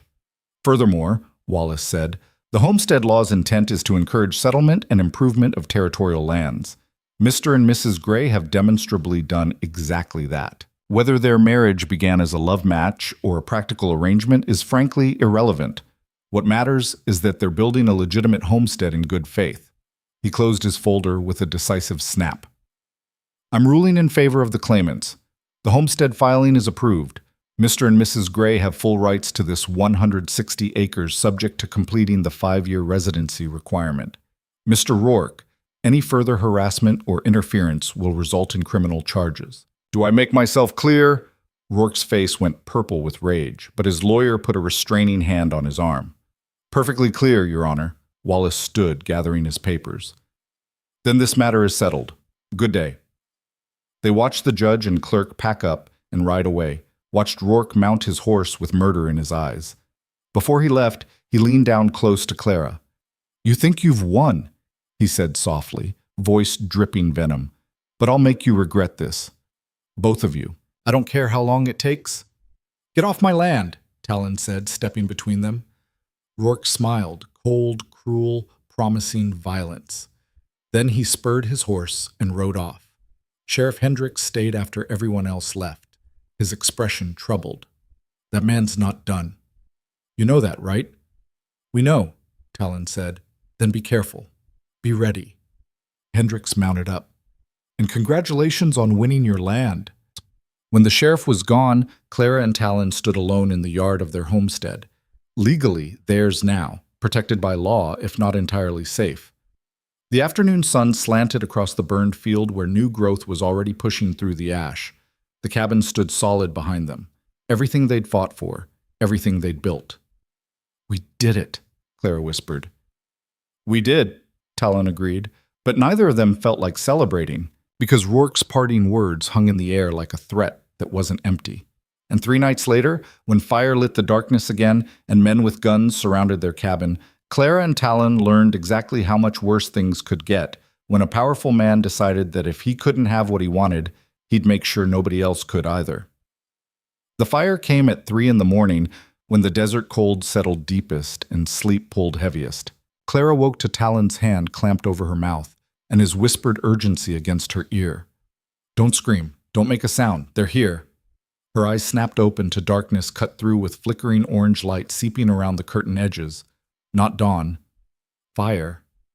Again. But this time closer, much closer. She could hear the crackle of flames and underneath it, the deliberate crunch of boots on gravel. Multiple sets. Circling. Talon removed his hand slowly, trusting her to stay silent. She nodded, and he moved with lethal quiet to the rifle beside the bed, checking the chamber with practiced hands that didn't shake, despite the fear she knew he felt because she felt it too. Ice in her veins and thunder in her chest. "How many?" Clara breathed, barely a whisper. 8, maybe 10.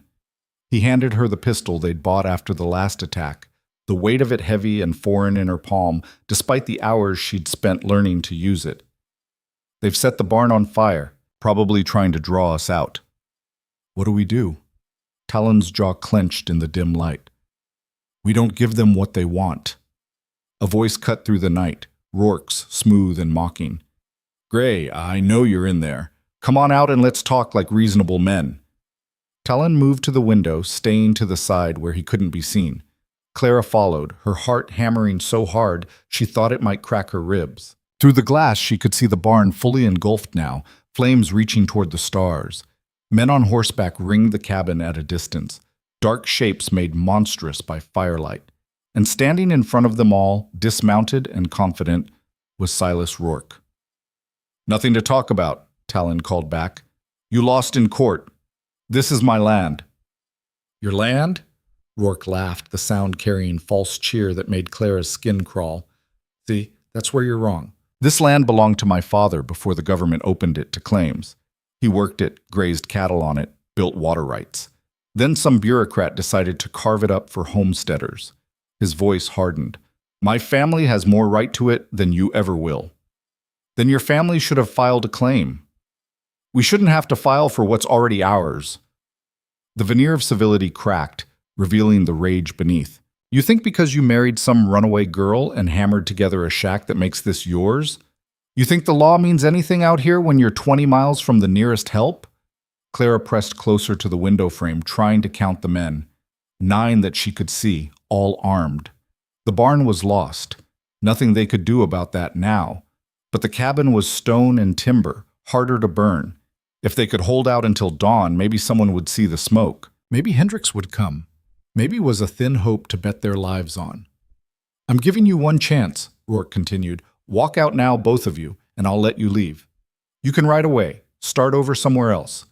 I'll even pay you for the improvements, say $500. That's more than fair." "And if we refuse?" Talon's voice stayed steady, but Clara saw his finger move to the trigger guard. "Then I burn you out the same way they burned out my father." Rourke's tone went cold as January wind. 30 years ago, the army torched every Apache dwelling they could find in these valleys, drove whole families into the mountains to starve. You know all about that, don't you, Gray? Your people learned what happens when you don't accept the inevitable. Rage flooded Clara's chest, hot and righteous and stronger than fear. She moved before Talon could stop her, throwing open the shutter so Rourke could see her face. "You want to talk about what's inevitable?" Her voice rang clear across the yard. "Then talk about this. I will never, ever be yours. Not your wife, not your property, not anything. I chose Talon. I chose this land. And I'll die defending both before I let you have either." Rourke's expression twisted into something ugly. "You stupid little—" "She's not the stupid one here," Talon cut in, his rifle now visible in the window. "You came onto my land with armed men in the middle of the night to commit arson and murder. You really think there won't be consequences?" "What consequences? Who's going to enforce them?" Rourke spread his arms wide, gesturing at the empty darkness beyond the firelight. "Hendricks? He's a day's ride away and doesn't even know you're in trouble. The territorial government? They move slower than molasses and care less. By the time anyone investigates, this cabin will be ash, and you'll be, well, tragic accident. Happens all the time on the frontier." "Except it won't be an accident," Clara said. "It'll be murder, and we'll make sure everyone knows you did it." "Who's going to tell them? The dead?" Rourke pulled his pistol, letting it hang loose at his side. "Last chance. Walk out or burn inside. Choose." Talon looked at Clara, a whole conversation passing between them in a single glance. They could surrender, take the money, run. They'd be alive. They'd be together. Rourke would win, but they'd survive. Or they could fight. Clara thought about the weeks they'd spent building this home, the sweat and blisters and backbreaking work. She thought about Talon's father dying with his land stolen and his dreams buried. She thought about the woman she'd been, scared and helpless and willing to accept whatever life men decided to give her. That woman was gone. "We're not leaving," she said clearly. Rourke shook his head, almost sad. "Then you've made your choice." He raised his hand, preparing to signal his men. Clara's next words came from somewhere deep and fierce, from the part of her that had survived 3 days in the desert and learned to shoot and refused to be broken. "Wait," Rourke paused. "Changed your mind?" "No, but I want you to know something first." She leaned out the window, heedless of the danger, needing him to see her face. "I want you to know that I will never regret running from you. That every day with Talon has been worth 10 lifetimes of whatever hollow, miserable existence you could have given me. That this cabin, this land, this life, it's more mine than anything in my father's big house ever was." Touching, Rourke's hand started to fall. "And I want you to know," Clara continued, her voice dropping to something cold and deadly, "that if you burn us out, we won't die quiet. We'll fight. And maybe we'll lose, but we'll make damn sure you pay for it. That every man here sees what kind of monster you really are. That your name gets dragged through every newspaper between here and San Francisco. You might kill us, but you'll never have this land. The territorial government will investigate. Hendricks will make sure of it, and everyone will know you for what you are, a murderer who couldn't accept losing to people you thought were beneath you." For the first time, uncertainty flickered across Rourke's face. Clara pressed her advantage. "So ask yourself, is it worth it? Is this piece of land worth your reputation, your standing, maybe even a noose if the law catches up? Or do you want to walk away now while you still can?" Silence stretched taut as a wire. The barn fire roared, throwing sparks into the night sky. Rourke's men shifted in their saddles, waiting for orders. Clara held her breath, her hand tight on the pistol, praying her bluff would work. Then Rourke's face hardened into pure hatred. "Burn it," he said flatly. "Burn it all."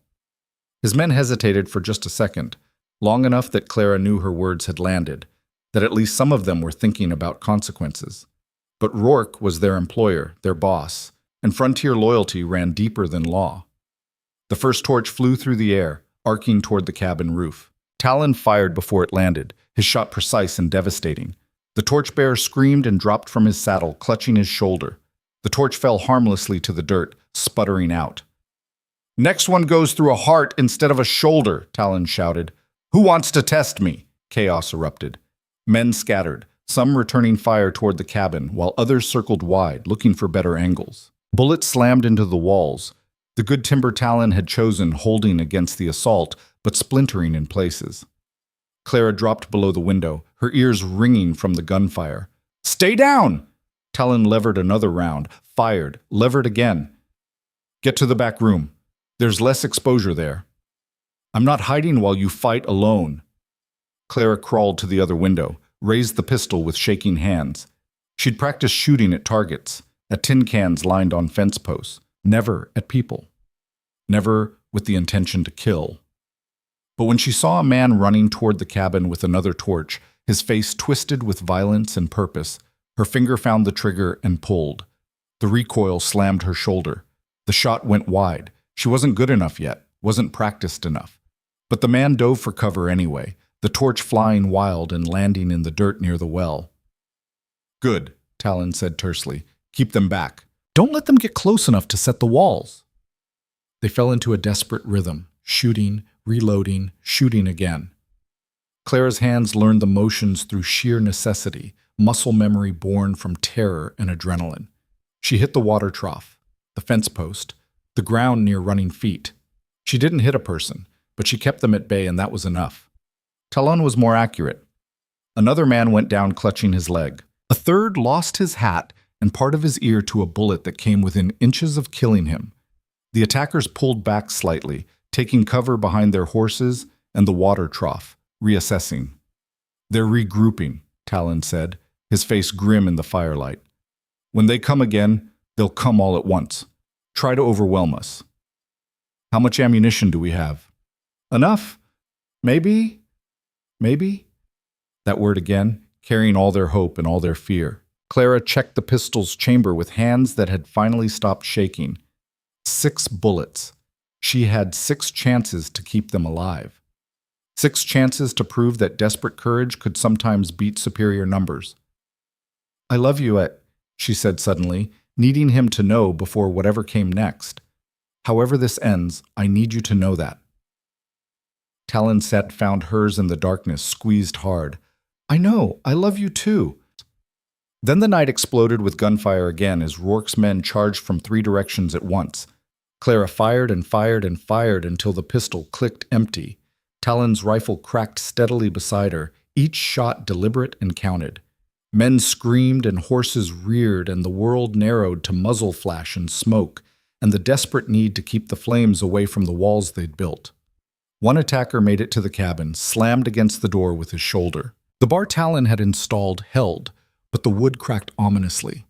Clara grabbed the knife from her belt, the same one Talon had taught her to use weeks ago, and positioned herself beside the door. If it broke, she'd be ready. The man hit the door again. The crack widened. On the 3rd impact, the bar splintered and the door flew open. Clara didn't think.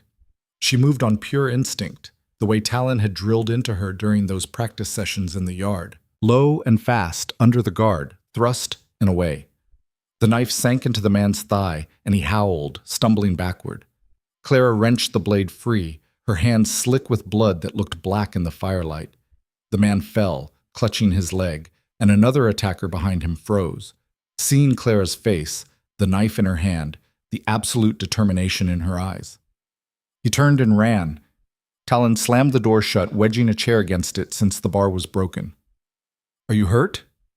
No. Clara stared at this bloody knife, at her hands, at the proof of what she'd just done. I stabbed him. You defended our home. Talon pulled her away from the door, checking her over for wounds. You did exactly right. More gunfire erupted outside, but this time from a different direction. Clara's heart leaped. Reinforcements? But who? Then she heard Sheriff Hendricks's voice cutting through the chaos. Drop your weapons! This is the law. Anyone still shooting in 10 seconds goes to jail. The firing stopped raggedly, confusion replacing violence. Through the window, Clara saw Hendricks and at least a dozen men, deputized townspeople from the looks of them, surrounding Rourke's forces. They were outnumbered now, outgunned, caught in the act. Rourke sat his horse in the middle of it all, his face a mask of impotent rage, as Hendricks approached with rifle leveled. Silas Rourke, you're under arrest for arson, attempted murder, and armed assault on federal property. Hendricks's voice carried absolute authority. Get off that horse. Now. You can't prove. I've got a dozen witnesses who just watched your men try to burn this cabin with 2 people inside. I've got your wounded men who'll testify to save their own skins. And I've got you, caught red-handed. Hendricks cocked his rifle. Off the horse. Rourke dismounted slowly, his movements stiff with fury. My lawyers will have me out by morning. Maybe, but you'll still be arrested tonight. And everyone will know what you tried to do. Hendricks gestured to his deputies. Bind them all. Anyone who resists, shoot. Clara sagged against Talon as the deputies moved in, disarming Rourke's men and binding their hands. The fight was over. They'd survived. Barely, desperately, by the thinnest margin, but they'd survived. How did you know? Talon called out to Hendricks. The sheriff looked toward the barn, still burning. Saw the fire from 5 miles out. Figured it wasn't an accident. His expression softened. I'm sorry I didn't get here sooner. You got here in time, Clara said, her voice shaking with exhaustion and relief. That's what matters. They watched the deputies load Rourke and his men into wagons, watched the sheriff organize a bucket brigade to save what they could of the barn. By the time the eastern sky started to pale with approaching dawn, the prisoners were gone and the fire was reduced to smoking embers. Hendricks approached the cabin, his face lined with weariness. You 2 should come to town, get checked by a doctor, make formal statements while everything's fresh. Later, Talon said. We need to assess the damage first, see what's left. The sheriff nodded. I'll be back this afternoon. Try to get some rest." He paused. "You fought well, both of you." After he left, Clara and Talon stood in their doorway and surveyed the wreckage. The barn was destroyed, nothing but charred beams and ash. Bullet holes pocked the cabin walls. The door hung crooked on its hinges. Blood stained the threshold where Clara had defended their home with a knife and shaking hands. But the cabin still stood. They were still alive. And Royrick was in chains, heading for a jail cell. "We won," Clara said wonderingly. "We actually won." Talon pulled her close, and she felt the tremor in his arms. Delayed reaction, the fear catching up now that the danger had passed. "We did. Together." They stood like that as the sun rose over the Arizona flats, painting the scorched earth and smoking ruins in shades of gold and amber. Everything looked different in daylight, smaller somehow, less terrible. Damage that could be repaired, losses that could be rebuilt. "The barn can be replaced," Talon said, though his voice was heavy. "I'll start cutting timber next week." "I'll help." Clara looked at the garden, miraculously untouched by the fight. "And we'll replant the field. Make it better than before." "It'll take time." "We have time." She turned to face him, framing his soot-stained face in her hands. "We have the land. We have each other. And we have the rest of our lives. That's enough." Talon kissed her softly, a benediction and a promise. Then they went inside to clean the blood and patch the bullet holes and begin the work of putting their home back together. The next days blurred into exhausting routine. They repaired the door and replaced the broken bar with one even sturdier. They dug out bullets and filled the holes with wood putty. Clara scrubbed the bloodstains until her hands were raw and the threshold was clean again. Hendricks came back as promised, taking their statements and updating them on the legal proceedings. Work's lawyers are working overtime, but the charges are solid. 3 of his men turned state's evidence in exchange for reduced sentences. He's going to trial. "What about the homestead claim?" Clara asked. "Can he still contest it from jail?" "He can try, but his credibility is shot to hell. No judge will take his objections seriously after this." Hendricks smiled slightly. "Your land is secure. Congratulations." After the sheriff left, they stood together in the yard and let the reality sink in. The land was theirs. Legally, officially, finally theirs. All the fighting, all the fear, all the nights spent wondering if they'd survive until morning, it had paid off. 5 years, Talon said quietly. "We have to maintain residency for 5 years to get the final deed." "Then we'll be here 5 years." Clara squeezed his hand. "And 50 after that if we're lucky." They spent the following weeks rebuilding with methodical determination. Jim Crawford came by with a crew of prospectors who owed him favors, and together they raised a new barn, bigger than the first, with a proper hayloft and reinforced doors. Neighbors Clara hadn't known existed appeared with donated lumber and nails and labor, people who'd heard about the attack and wanted to show solidarity. "Word's spreading," one woman told Clara while helping to paint the new barn, "about what you did, how you stood up to Rourke. Folks are saying if a woman and an Apache homesteader can defend their land against men like him, maybe the rest of us can too." Clara felt something shift in her chest, pride mixed with responsibility. They weren't just fighting for themselves anymore. They'd become a symbol of resistance, proof that power didn't always win. "Then we'd better make this place beautiful," she said. "Show them what's possible." They did. The new barn gleamed with fresh paint.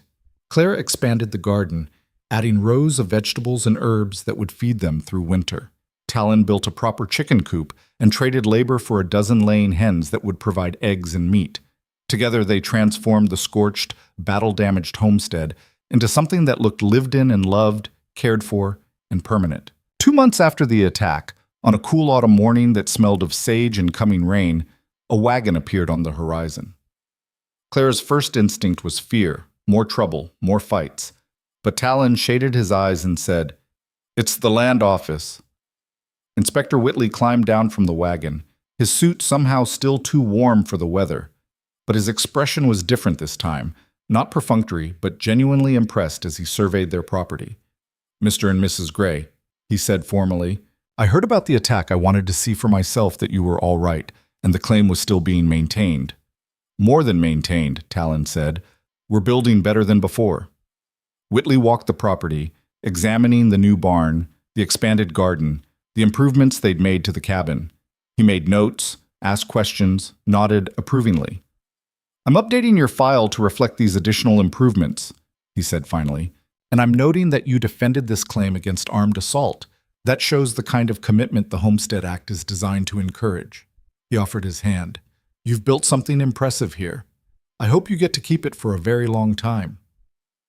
After he left, Clara and Talon stood in the yard they'd bled for and watched the dust of his wagon fade into the distance. "We did it," Clara said again, the words still feeling impossible despite all the evidence around them. "We really did it. We're not done yet." Talon gestured at the field that still needed plowing for winter wheat, the fence that needed mending, the 100 tasks that homesteading demanded. "This is just the beginning." "Good." Clara smiled, fierce and bright. "I like beginnings." That night they made love in the bed Talon had built, in the cabin they'd defended, on the land that was finally, legally, irrevocably theirs. And afterward, wrapped in quilts Clara had sewn from scraps and held in arms that had learned to be gentle after so much violence, she felt something she'd never expected to feel. Peace. Not the absence of struggle. They'd have plenty more of that. But the deep, bone-settling peace of knowing she was exactly where she belonged. The trial happened in December, drawing crowds from across the territory. Clara and Talon testified about the attacks, about Rourke's threats, and the night he'd tried to burn them alive. His own men testified against him, their loyalty broken by the promise of lighter sentences. The physical evidence was overwhelming. Bullet holes, burned timbers, witness statements from Sheriff Hendricks, and the deputies who'd arrived in time. The jury deliberated for less than 2 hours, guilty on all counts. Rourke was sentenced to 15 years in the territorial prison, his assets seized to pay damages and court costs. His ranch would be sold at auction to cover debts. Everything he'd built, everything he'd fought for, gone. Clara felt no joy in his downfall, just a grim satisfaction that justice had been served. "It's over," she told Talon as they rode home from Prescott in the wagon they'd bought with money saved from selling eggs and vegetables. "He can't hurt us anymore." "No," Talon agreed. "He can't." Winter settled over the homestead with surprising gentleness. Cold nights and crisp mornings, occasional snow that dusted the landscape white and melted by noon. Clara learned to preserve food, to keep the chickens laying through shorter days, to bank the fire so it burned steady all night. Talon taught her to read the sky for weather signs, to track animals for hunting, to repair harness and tack. They worked as partners in everything, neither of them leading or following, but moving together like dancers who'd learned each other's steps. On Christmas Eve, they sat by the fire with cups of coffee and a small evergreen branch Clara had decorated with ribbons, and Talon gave her a ring, simple gold, slightly too large because he'd guessed at her size, but precious beyond measure. "I know you already have one," he said, sliding it onto her finger beside the plain band he'd bought months ago. "But that one was for show. This one's real." Clara's throat tightened. "It's perfect. Like you." She laughed and kissed him. "I'm not perfect. I burn dinner half the time, and I still can't shoot straight." "You're perfect for me." He pulled her close, his hand warm on her back. "You're everything I never knew I needed." They made love on the rug in front of the fire, slow and tender, relearning each other's bodies with the patience of people who had all the time in the world. Outside, snow began to fall in earnest, blanketing the homestead in white silence. Inside, two people who'd started as strangers built warmth against the cold and made promises that had nothing to do with land or law. Promises that were just about love. Spring came early, bringing green shoots and wildflowers, and the news that Clara was pregnant. She told Talon one morning while they were working in the garden, the words spilling out before she could second-guess them. "I'm going to have a baby. Sometime in the fall, I think." Talon dropped the hoe, staring at her with an expression caught between terror and wonder. "You're sure?" "As sure as I can be without a doctor." Clara pressed her hand to her still flat stomach. Is that all right?" "All right?" He crossed to her in 3 long strides and swept her into his arms, lifting her off the ground despite her protests. "It's more than all right. It's perfect." They prepared through the summer months, building a cradle from cottonwood and sewing tiny clothes from soft fabric. Clara grew round and awkward, complaining about swollen feet and backaches while Talon fussed over her like she was made of glass. "I'm pregnant, not dying," she told him when he insisted on carrying water buckets for her. "Women have been doing this since the beginning of time. Not my woman, not without help." She loved him fiercely for that, for treating her pregnancy like it was precious and rare instead of common and expected, for seeing her as someone worth protecting even as she grew strong enough to protect herself. Their daughter was born on a September evening when the light turned gold and the air smelled of harvest. Clara labored through the afternoon with a midwife Jim Crawford had brought from town, with Talon holding her hand and whispering encouragement even when she cursed him for getting her pregnant in the first place. When the baby finally came, squalling and red-faced and perfect, Talon cried for the first time since Clara had known him. "What should we name her?" Clara asked, exhausted and elated and utterly in love with the tiny person in her arms. Talon touched the baby's dark hair with one gentle finger. "Sarah, after my mother." "Sarah Gray." Clara smiled. "It's perfect." They settled into the rhythm of new parenthood, sleepless nights and constant worry balanced by moments of piercing joy when Sarah smiled or grasped their fingers or made the tiny sounds that meant she was content. The homestead hummed with life now, with purpose beyond just proving up a claim. They were building a future, a family, a legacy. When Sarah was 3 months old, the final paperwork arrived from the land office. Official recognition of their homestead, confirmation that after 5 years of continuous residence and improvement, the land would be theirs outright with no further requirements. 5 years, Clara said, rocking Sarah while Talon read the documents. "We can do 5 years. We can do 50. He looked up, his eyes bright. "We can build a real ranch here. Cattle, horses, maybe more fields. Sarah can grow up knowing this land is hers, that her family fought for it and won." Clara imagined it. Sarah running through fields of wheat, learning to ride horses in the new corral, growing strong and free on land that remembered her grandfather and welcomed her father home. It was a good vision, a worthy one. "Then that's what we'll do," she said. The years unfolded like pages in a book they were writing together. Talon built steadily, a larger barn, proper corrals, a smokehouse, and root cellar. Clara's garden expanded to feed not just their family, but neighbors who traded goods and labor. Sarah grew from infant to toddler, learning to walk on the same packed earth her parents had fought to keep. Rourke died in prison after 3 years, his empire scattered and his name spoken as a cautionary tale. Clara felt nothing when she heard, no relief, no satisfaction. He was simply gone, a chapter closed. What mattered was what remained. The land still standing, the cabin still warm, the family still growing. On the 5th anniversary of their marriage, Clara and Talon rode together to the land office in Prescott to finalize their deed. Inspector Whitley himself handed them the papers, now retired but still invested in their success. "Congratulations," he said warmly. "You've earned this 100 times over." They rode home with the deed tucked safely in Talon's saddlebag, and Sarah sleeping between them in the wagon bed. The homestead rose against the horizon, solid, permanent, theirs in every way that mattered. "We did it," Clara said, the same words she'd spoken so many times, but meaning something different now. Not survival, not defense, but achievement, completion. "We did," Talon agreed, his hand finding hers, "and we're just getting started." That night they stood together in the yard under a sky blazing with stars, with their daughter asleep inside and their land secured by law and blood, and 5 years of relentless work. Clara thought about the terrified woman who'd fled her father's house with nothing but desperation and stubborn pride, about the desperate bargain made with a stranger, about how partnership had become love and love had become this, a life built from courage and trust and the refusal to surrender. "Thank you," she said softly. Talon looked at her, questioning. "For finding me, for saving me, for giving me the chance to be strong. You were always strong." He pulled her close. "You just needed a place safe enough to show it." They had built that place together, not just the cabin and barn and fields, but the space between them where 2 broken people had learned to be whole, where a woman running from a cage had found freedom, where a man reclaiming stolen land had found family, where a desperate bargain beneath a burning sky had transformed into something rare and precious. Home.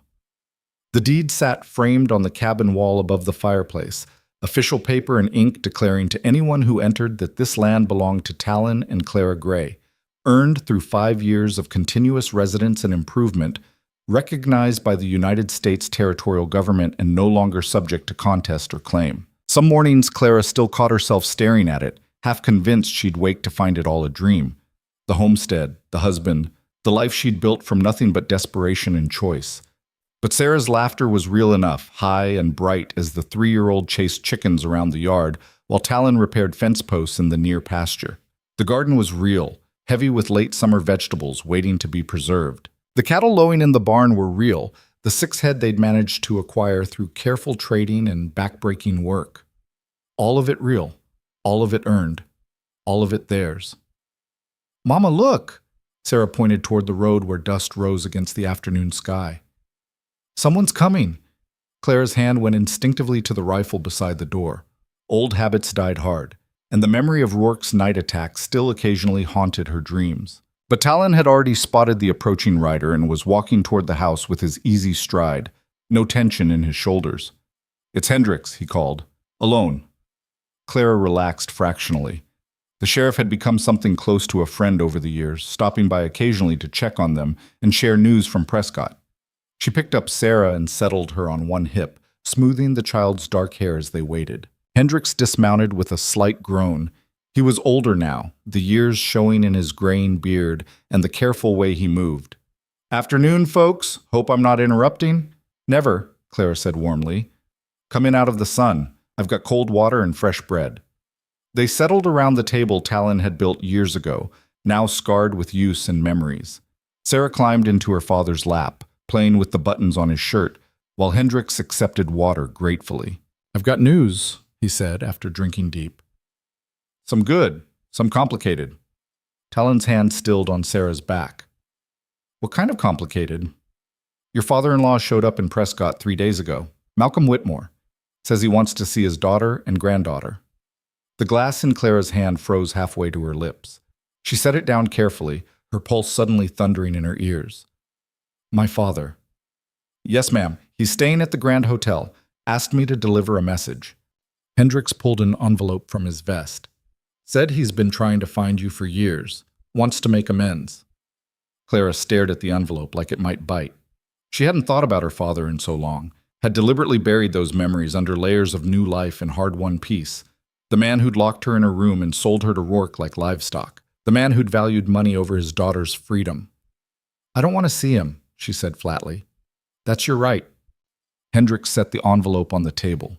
"But he did say something you might want to hear, about your mother." Despite herself, Clara's breath caught. "What about her?" "She's sick. Cancer," he said. "Doesn't have much time left." The sheriff's expression was gentle. "She's been asking for you, for Sarah. Wants to meet her granddaughter before she passes." The words hit Clara like a fist to the stomach. Her mother, quiet, gentle, broken by years of submitting to Malcolm Whitmore's will, but never cruel, never unkind. The woman who'd cried when Clara was locked away but hadn't fought for her because she'd learned long ago that fighting changed nothing. "How long?" Clara whispered. "Months, maybe. The doctors aren't sure." Talon's hand found Clara's across the table, his touch grounding. "What do you want to do?" Clara closed her eyes, feeling the weight of old wounds and new obligations pulling in different directions. Part of her wanted to refuse, to let Malcolm Whitmore live with the consequences of his choices, to deny him the absolution of reunion. But another part, the part that remembered her mother's soft hands braiding her hair, her whispered stories at bedtime, her sadness that had nothing to do with Clara and everything to do with a life that had slowly crushed her spirit, that part couldn't ignore the message. "I need to think about it," she said finally. Hendricks nodded and stood. "He'll be at the hotel through the week. Whatever you decide, I'll make sure he respects it." He paused at the door. "For what it's worth, Mrs. Gray," he seemed genuinely remorseful, broken even. "Whatever happened after you left changed him." After the sheriff departed, Clara sat at the table with the unopened envelope while Talon took Sarah outside to feed the chickens. She could hear their voices through the window, Talon's low and patient as he taught Sarah to scatter grain, Sarah's delighted squeals when the birds came running. This was her life now, her family, her home. Did the past have any claim on her anymore? She opened the envelope with shaking hands. Inside was a single page covered in her father's precise script, the handwriting achingly familiar despite the years. Clara, I know I have no right to ask anything of you. I know what I did was unforgivable. When you disappeared, I told myself you'd come back when you got hungry enough, scared enough. I waited for weeks, then months. It took me far too long to understand that you were never coming back because you'd rather risk death than return to the cage I'd built. Rourke told everyone you'd been kidnapped. I believed him at first, wanted to believe him, because the alternative was admitting I'd driven my own daughter to run. Then reports started coming back. A young woman matching your description, married to a homesteader, defending land against armed assault. I knew then it was you. Knew you'd found something worth fighting for. I'm glad you survived. Glad you found happiness. I don't expect forgiveness, but I'm asking for a chance to say goodbye to your mother. She never forgave herself for not helping you escape sooner. The guilt has eaten at her these past years almost as much as the sickness in her body. Please, Clara. Not for me. For her. Your father, Malcolm Whitmore. Clara read it twice, then set it down and pressed her hands flat against the table to stop them shaking. Talon returned with Sarah, took one look at Clara's face, and sent their daughter to play in her room. What did it say? He asked quietly. Clara handed him the letter. He read it in silence, his jaw working, then set it aside and pulled her into his arms. It's your choice, he said against her hair. Whatever you decide, I support it, but you don't owe him anything. I know. Clara's voice was muffled against his chest. But my mother, she was always kind to me, Talon. She was just too scared to be strong, and now she's dying and wants to meet Sarah. Then we go. Talon pulled back to look at her. Not for your father, for your mother. And only if you're ready. Clara thought about the woman she'd been, scared and helpless, and certain she had no choices. Then she thought about who she was now, a homesteader's wife who'd learned to shoot and build and defend what mattered. A mother raising a daughter to be strong and free. She could face Malcolm Whitmore from that strength. She could give her dying mother the peace of reunion without surrendering the life she'd fought for. I'm ready, she said. They rode to Prescott 2 days later, leaving the homestead in Jim Crawford's capable hands. Sarah sat between them in the wagon, excited by the adventure of visiting a real town with its stores and streets and people everywhere. Clara held Talon's hand the whole way, drawing courage from his steady presence. The Grand Hotel was the finest building in Prescott. 3 stories of whitewashed wood with a wide veranda and glass windows that gleamed in the sunlight. Clara had stayed in places like this before, in her old life. Now she felt like an imposter in her simple cotton dress and work-roughened hands. Talon seemed to sense her hesitation. You belong anywhere you choose to be, he said quietly. Don't let the fancy trappings make you forget that. They found Malcolm Whitmore in the hotel restaurant, sitting alone at a corner table with a cup of coffee gone cold. He looked smaller than Clara remembered, grayer, thinner, worn down by years and regret. When he saw her, he stood so quickly his chair nearly tipped. Clara. Her name came out broken, barely a whisper. She stopped 10 feet away, Sarah hidden slightly behind her skirts, Talon a solid presence at her shoulder. Father. You came. I didn't think... Malcolm's eyes were wet. Thank you. I didn't come for you. Clara's voice stayed level, giving nothing. I came because my mother asked. Where is she? Upstairs, room 12. She's been waiting. He looked past Clara to Sarah, his expression crumbling. This is Sarah, my daughter. Clara's hand found Sarah's shoulder, protective. Say hello to your grandfather, sweetheart. Sarah peeked out, curious but shy. Hello. Malcolm made a choked sound and had to look away, wiping his eyes. When he'd composed himself, he turned to Talon with something that might have been respect or might have been defeat. You're the homesteader, the one who married my daughter. Talon Gray. Talon didn't offer his hand. And yes, you defended her, kept her safe when I failed to. Malcolm's voice dropped. Thank you for that. I didn't do it for your gratitude. Talon's expression was hard. I did it because she's my wife, and I love her, because she deserved better than being sold off like property. The words hit Malcolm like a physical blow. He nodded slowly, accepting the rebuke because there was no defense against truth. You're right. I failed her in every way that mattered. He looked at Clara again, his face raw with emotion. I can't undo what I did. But I can tell you that losing you destroyed everything I thought mattered. The mine failed 6 months after you left. The money I got from Rourke disappeared into bad investments. Your brothers left to find work in California. The house sits empty except for your mother and the nurse I hired to care for her. He spread his hands. I have nothing left except the knowledge that I drove away the only thing that actually mattered. My daughter. Clara felt Talon's hand squeeze her shoulder, support without pressure, presence without pushing. She took a breath and let it out slowly. I forgive you, she said, and watched her father's face crumble completely. Not because you deserve it, but because holding on to that anger would poison the life I've built. I forgive you so I can move forward without dragging the past behind me. Clara, but that doesn't mean I'm coming back. She gestured to Talon and Sarah. This is my family now, my life. You don't get to be part of it just because you're sorry. Malcolm nodded, tears streaming openly now. I understand, Can I see your mother? Let her meet Sarah, please. Clara looked at Talon, who gave a small nod. All right, but only if Sarah wants to. I won't force her. They climbed the stairs to room 12, Malcolm leading the way with hesitant steps. He knocked gently before opening the door to reveal a bedroom flooded with afternoon light. Clara's mother sat in a chair by the window, wrapped in blankets despite the summer heat. She'd always been delicate, but now she was almost transparent, skin like paper stretched over fragile bones, eyes too large in a wasted face. But when she saw Clara, those eyes came alive with joy so pure it made Clara's chest ache. My girl, she breathed. My beautiful girl. Clara crossed the room in 3 strides and dropped to her knees beside the chair, taking her mother's skeletal hands in hers. Mama, I'm here. I prayed every night that you were safe, that you'd found happiness. Her mother's fingers trembled as they traced Clara's face. Look at you, so strong, so alive. I am. I found... Clara's voice broke. I found everything I never knew I needed. A good man, a home, a life worth living. Show me. Clara beckoned Talon and Sarah forward.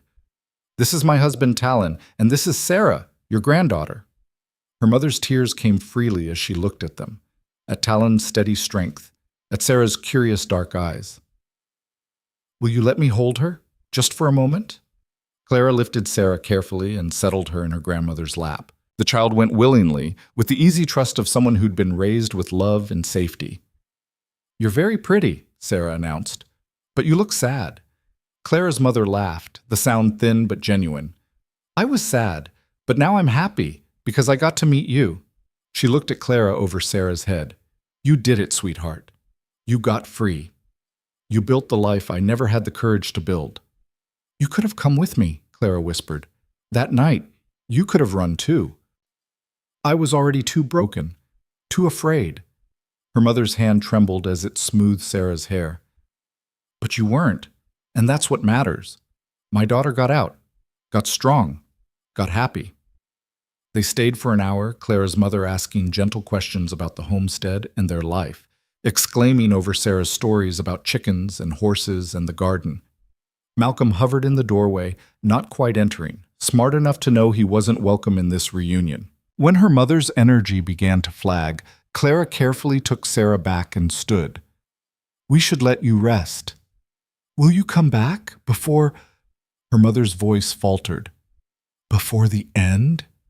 Clara knelt again, kissing her mother's papery cheek. Yes, I'll come back, as often as I can. Thank you, baby girl. Thank you for forgiving me enough to give me this. I love you, Mama. I always did. I love you too. Be happy, Clara. Be free. That's all I ever wanted for you. They said goodbye and retreated to the hallway, Clara wiping her eyes while Talon held Sarah. Malcolm followed them, his expression desperate. Clara, please. Is there any chance? No. Clara's voice was gentle but final. What you did can't be undone. But I'll visit Mother as long as she's here. For her sake, not yours. I understand. Malcolm's shoulders sagged. For what it's worth, I am proud of you, of what you've built, and I'm sorry. For everything. Clara nodded once and turned away, walking down the stairs with Talon and Sarah. They didn't look back. Outside, in the warm sunlight, Clara took a shaky breath and felt something release in her chest, a knot of old pain finally loosening its grip. How do you feel? Talon asked quietly. Lighter. Clara looked at their daughter, content in her father's arms. Like I finally closed a door that's been open too long. I can remember the good parts of my mother without carrying the weight of everything else. They stayed in Prescott for 3 days, visiting Clara's mother each afternoon while Sarah played with toys Malcolm bought her, expensive gifts from a man trying to purchase absolution he'd never earn. Clara accepted them graciously for her mother's sake, then made sure Sarah understood they were just things, not replacements for love or attention. On the morning they left, Clara's mother was having a good day, lucid and energized, able to sit up and even laugh at Sarah's antics. Clara held her hands and promised to return in 2 weeks. Don't grieve too long when I'm gone, her mother said. I've made my peace. I got to see you happy. That's enough. Rest now, Mama. Save your strength. For what? I'm dying, sweetheart. Might as well spend what's left on what matters. She squeezed Clara's fingers with surprising strength. You gave me the best gift. You showed me what courage looks like. I'll carry that with me wherever I'm going. Clara kissed her goodbye, knowing it might be the last time she saw her mother alive, but grateful beyond measure for the chance to make peace. They rode home in the golden light of late afternoon, Sarah asleep in the back of the wagon, Talon's hand warm on Clara's knee. Thank you for coming with me, Clara said, for supporting me through that. You're my wife. Where else would I be? Talon's thumb traced circles on her leg. How do you feel about all of it? Clara thought about her mother's wasted face and her father's broken apologies, about the fancy hotel and the life she'd left behind, about how none of it had any power over her anymore. Like I've been carrying a weight I didn't realize was there, she said finally. And now it's gone. I can breathe deeper, move easier. She looked at him. I chose right, Talon. When I chose you, when I chose this life, I chose right. We both did. The homestead appeared on the horizon as the sun touched the western hills, the cabin and barn solid against the darkening sky.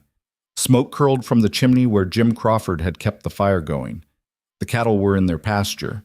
The garden showed green in neat rows. Home. They settled back into routine over the following weeks, Clara visiting her mother every 2 weeks while Talon managed the homestead. On her 4th visit, she found Malcolm alone in the hotel restaurant, staring into another cold cup of coffee. She passed yesterday, he said before Clara could ask. Peacefully, in her sleep. She was happy at the end, because of you. Clara's grief was sharp but clean, sorrow without regret, mourning without guilt. Did she suffer? No, the morphine kept her comfortable. Malcolm looked ancient, hollowed out. The funeral's tomorrow. I don't expect you to come, but I'll be there, Clara said quietly. She was my mother. She deserves that respect. The funeral was small. Just Clara, Malcolm, a few family friends, and the minister. They buried her in the Prescott Cemetery under a cottonwood tree, and Clara cried for the woman who'd been too afraid to save herself but had found joy in knowing her daughter had. Afterward, Malcolm approached hesitantly. Thank you for coming. It would have meant everything to her. I didn't do it for gratitude. Clara's voice was steady, despite her tears. I did it because it was right. I'm leaving Arizona, Malcolm said abruptly. Going back east to live with my sister. There's nothing for me here anymore. He paused. But before I go, I want you to have something. He handed her a bank draft, an enormous sum, more money than Clara had ever seen in one place. What's this? What's left of the mine sale and various investments. Your mother wanted you to have it. She made me promise. Malcolm's hand shook as he held out the paper. Use it for Sarah, for the homestead, for whatever you need. It's the only thing I can give you that might actually help. Clara stared at the draft, her mind reeling. This money could buy more cattle, improve the land, ensure Sarah's education. It could transform their homestead from subsistence to prosperity. But it came from Malcolm Whitmore, from the father who'd failed her. "I don't want your money," she said finally.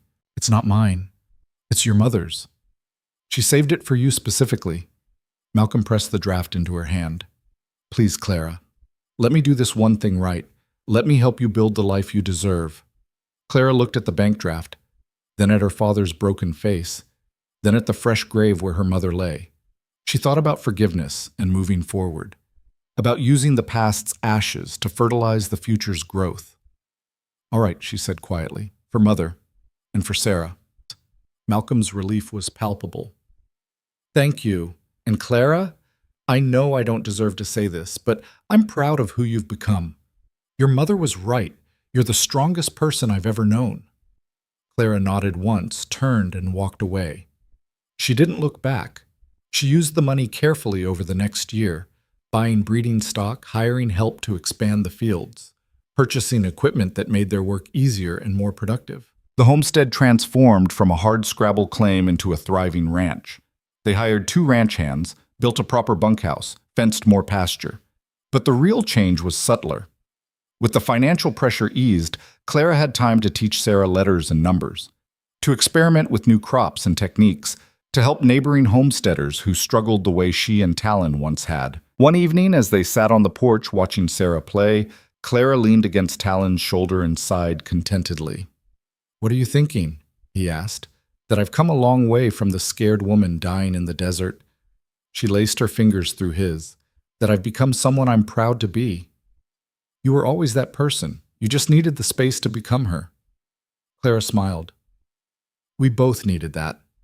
A space to be ourselves without anyone else's expectations weighing us down. We built it together." "We did." She turned to kiss him softly. "And we'll keep building it, for Sarah, for whatever comes next." Sarah grew tall and strong over the years, learning to ride and rope and manage the ranch with the same competence her parents showed. She attended school in Prescott during the year and worked the homestead during summers, equally comfortable in a schoolroom or a saddle. When she was 16, a territorial inspector came through doing a survey of successful homesteads for a government report. He spent 3 days examining the ranch, interviewing Clara and Talon, taking notes on everything they'd built. "This is exactly what the Homestead Act was designed to encourage," he told them on his final evening. "A family building prosperity from raw land through hard work and determination. You're a model for what's possible when people commit to the frontier." After he left, Talon pulled out the framed deed and looked at it with wonder still fresh despite the years. "My father would be proud," he said quietly. "We did what he couldn't. We held the land. More than held it." Claire gestured at the thriving ranch, the full pastures, the sturdy buildings. "We made it flourish. We proved that it belonged to you, to us, to Sarah, to all of us," Talon agreed. That night they made love with the tenderness of long familiarity. Bodies that knew each other's rhythms and preferences, hearts that had weathered storms together and come out stronger. Afterward, Clara lay in Talon's arms and listened to the sounds of the ranch, cattle settling, horses moving in their stalls, the wind singing through the eaves. This was peace.